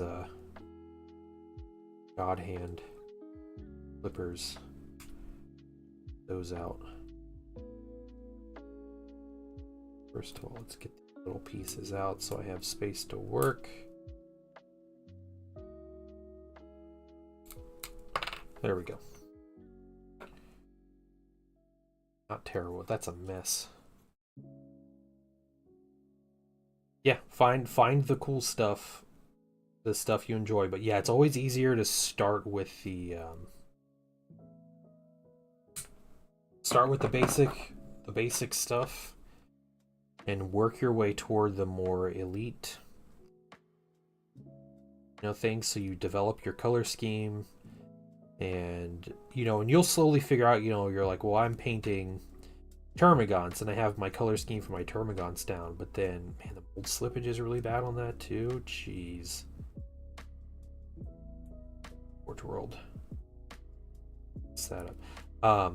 But you'll figure out, like, well, I can make my warriors look a little better if I do this, or look a little different if I add this color.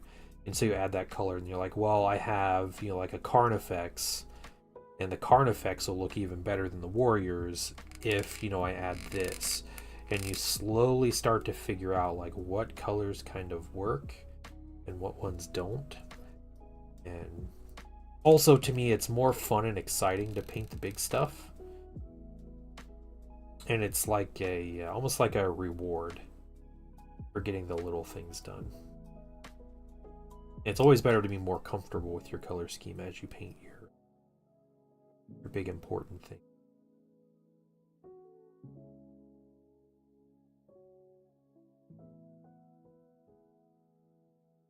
Of all the minis I chose to assemble on stream,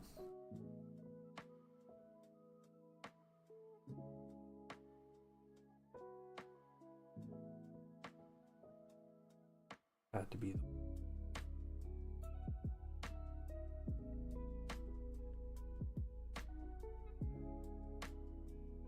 this big old air bubble right there.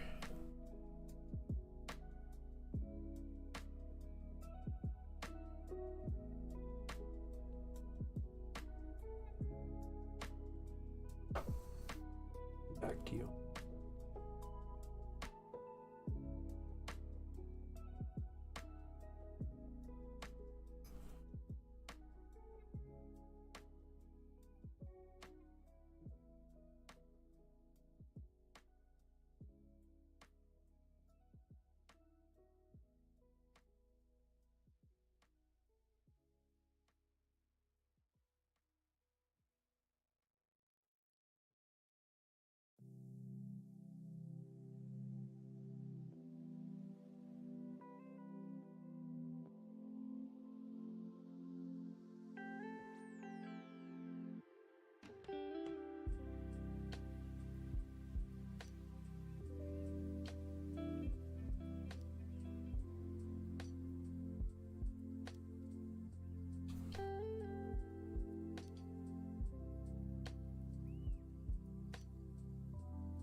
Right.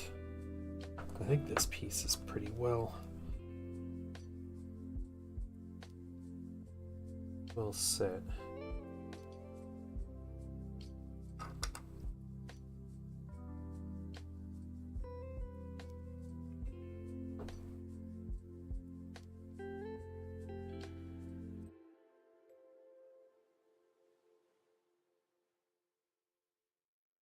Head out. All right, man. All right, you have a good one. See you tomorrow.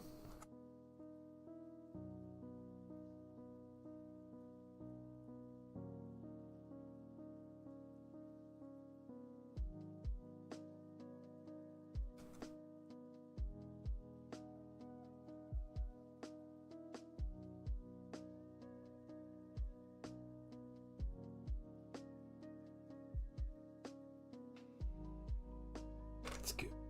Good. Okay. Put that banner on. Shoulder pads. And we got a head. Put this head on. I want to get a second coat of khaki as well.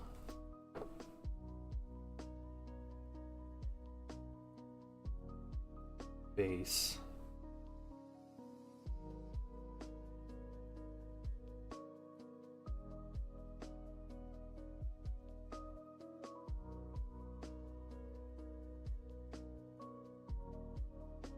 Shoulders, then hands.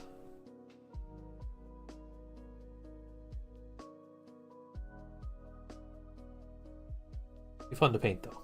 Be glad to paint some more Heresy tomorrow. Oops. Dropping that.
Banner.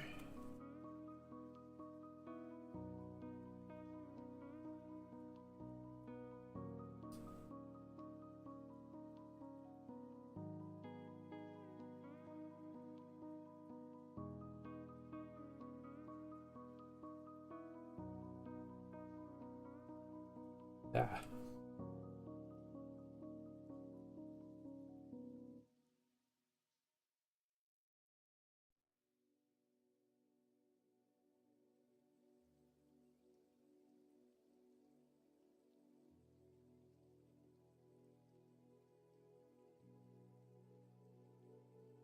Love when super glue does that, where it's like it'll dry instantly all the time, and then it just all of a sudden decides like, nah, I'm not gonna dry on this one.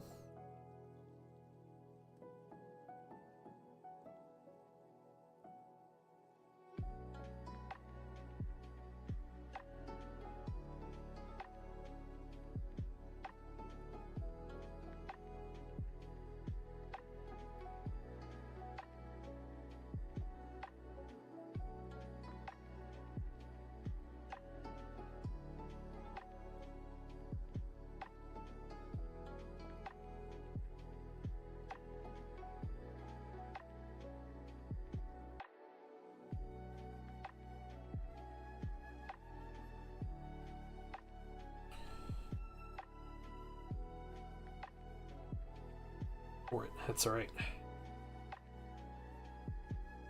Banner's leading a little bit forward. I wonder if I can...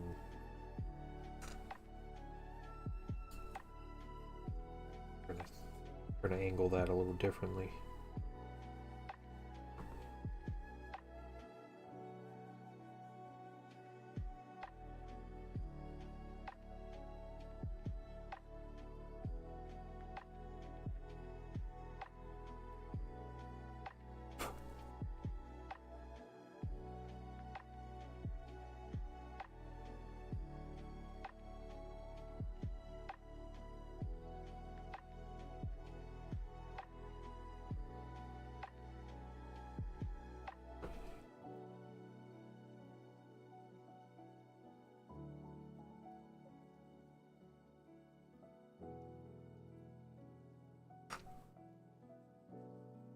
Okay, change up a couple things.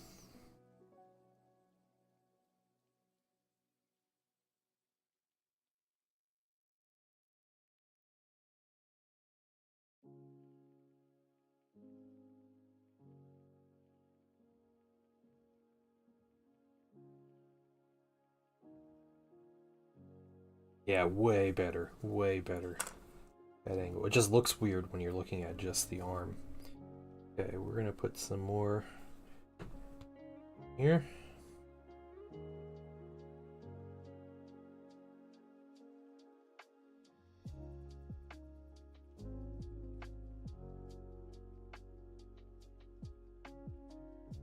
Fortunately, this arm is such where it's difficult. Get that shoulder pad on. It's not a good angle.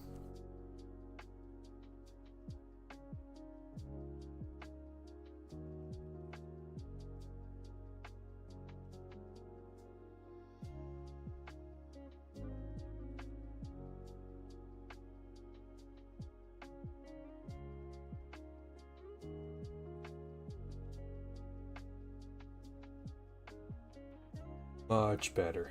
Much better. Alright. Banner is on. Last thing we're going to do, we're going to put another coat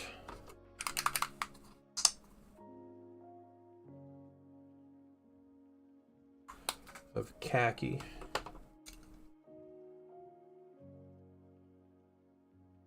Space here is for our Thousand Sun librarian.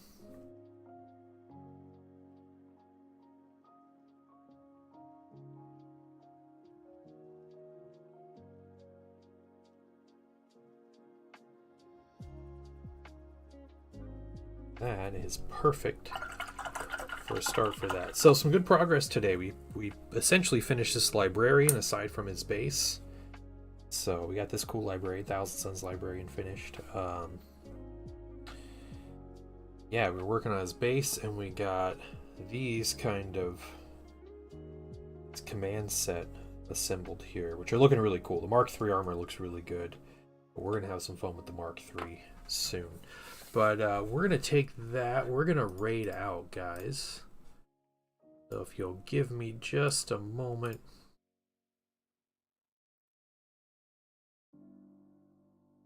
We're going to find somebody.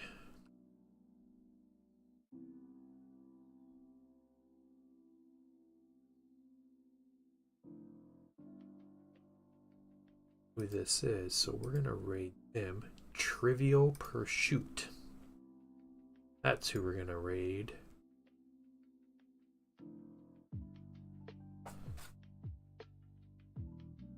So let's jump in and start this up. There we go. All right.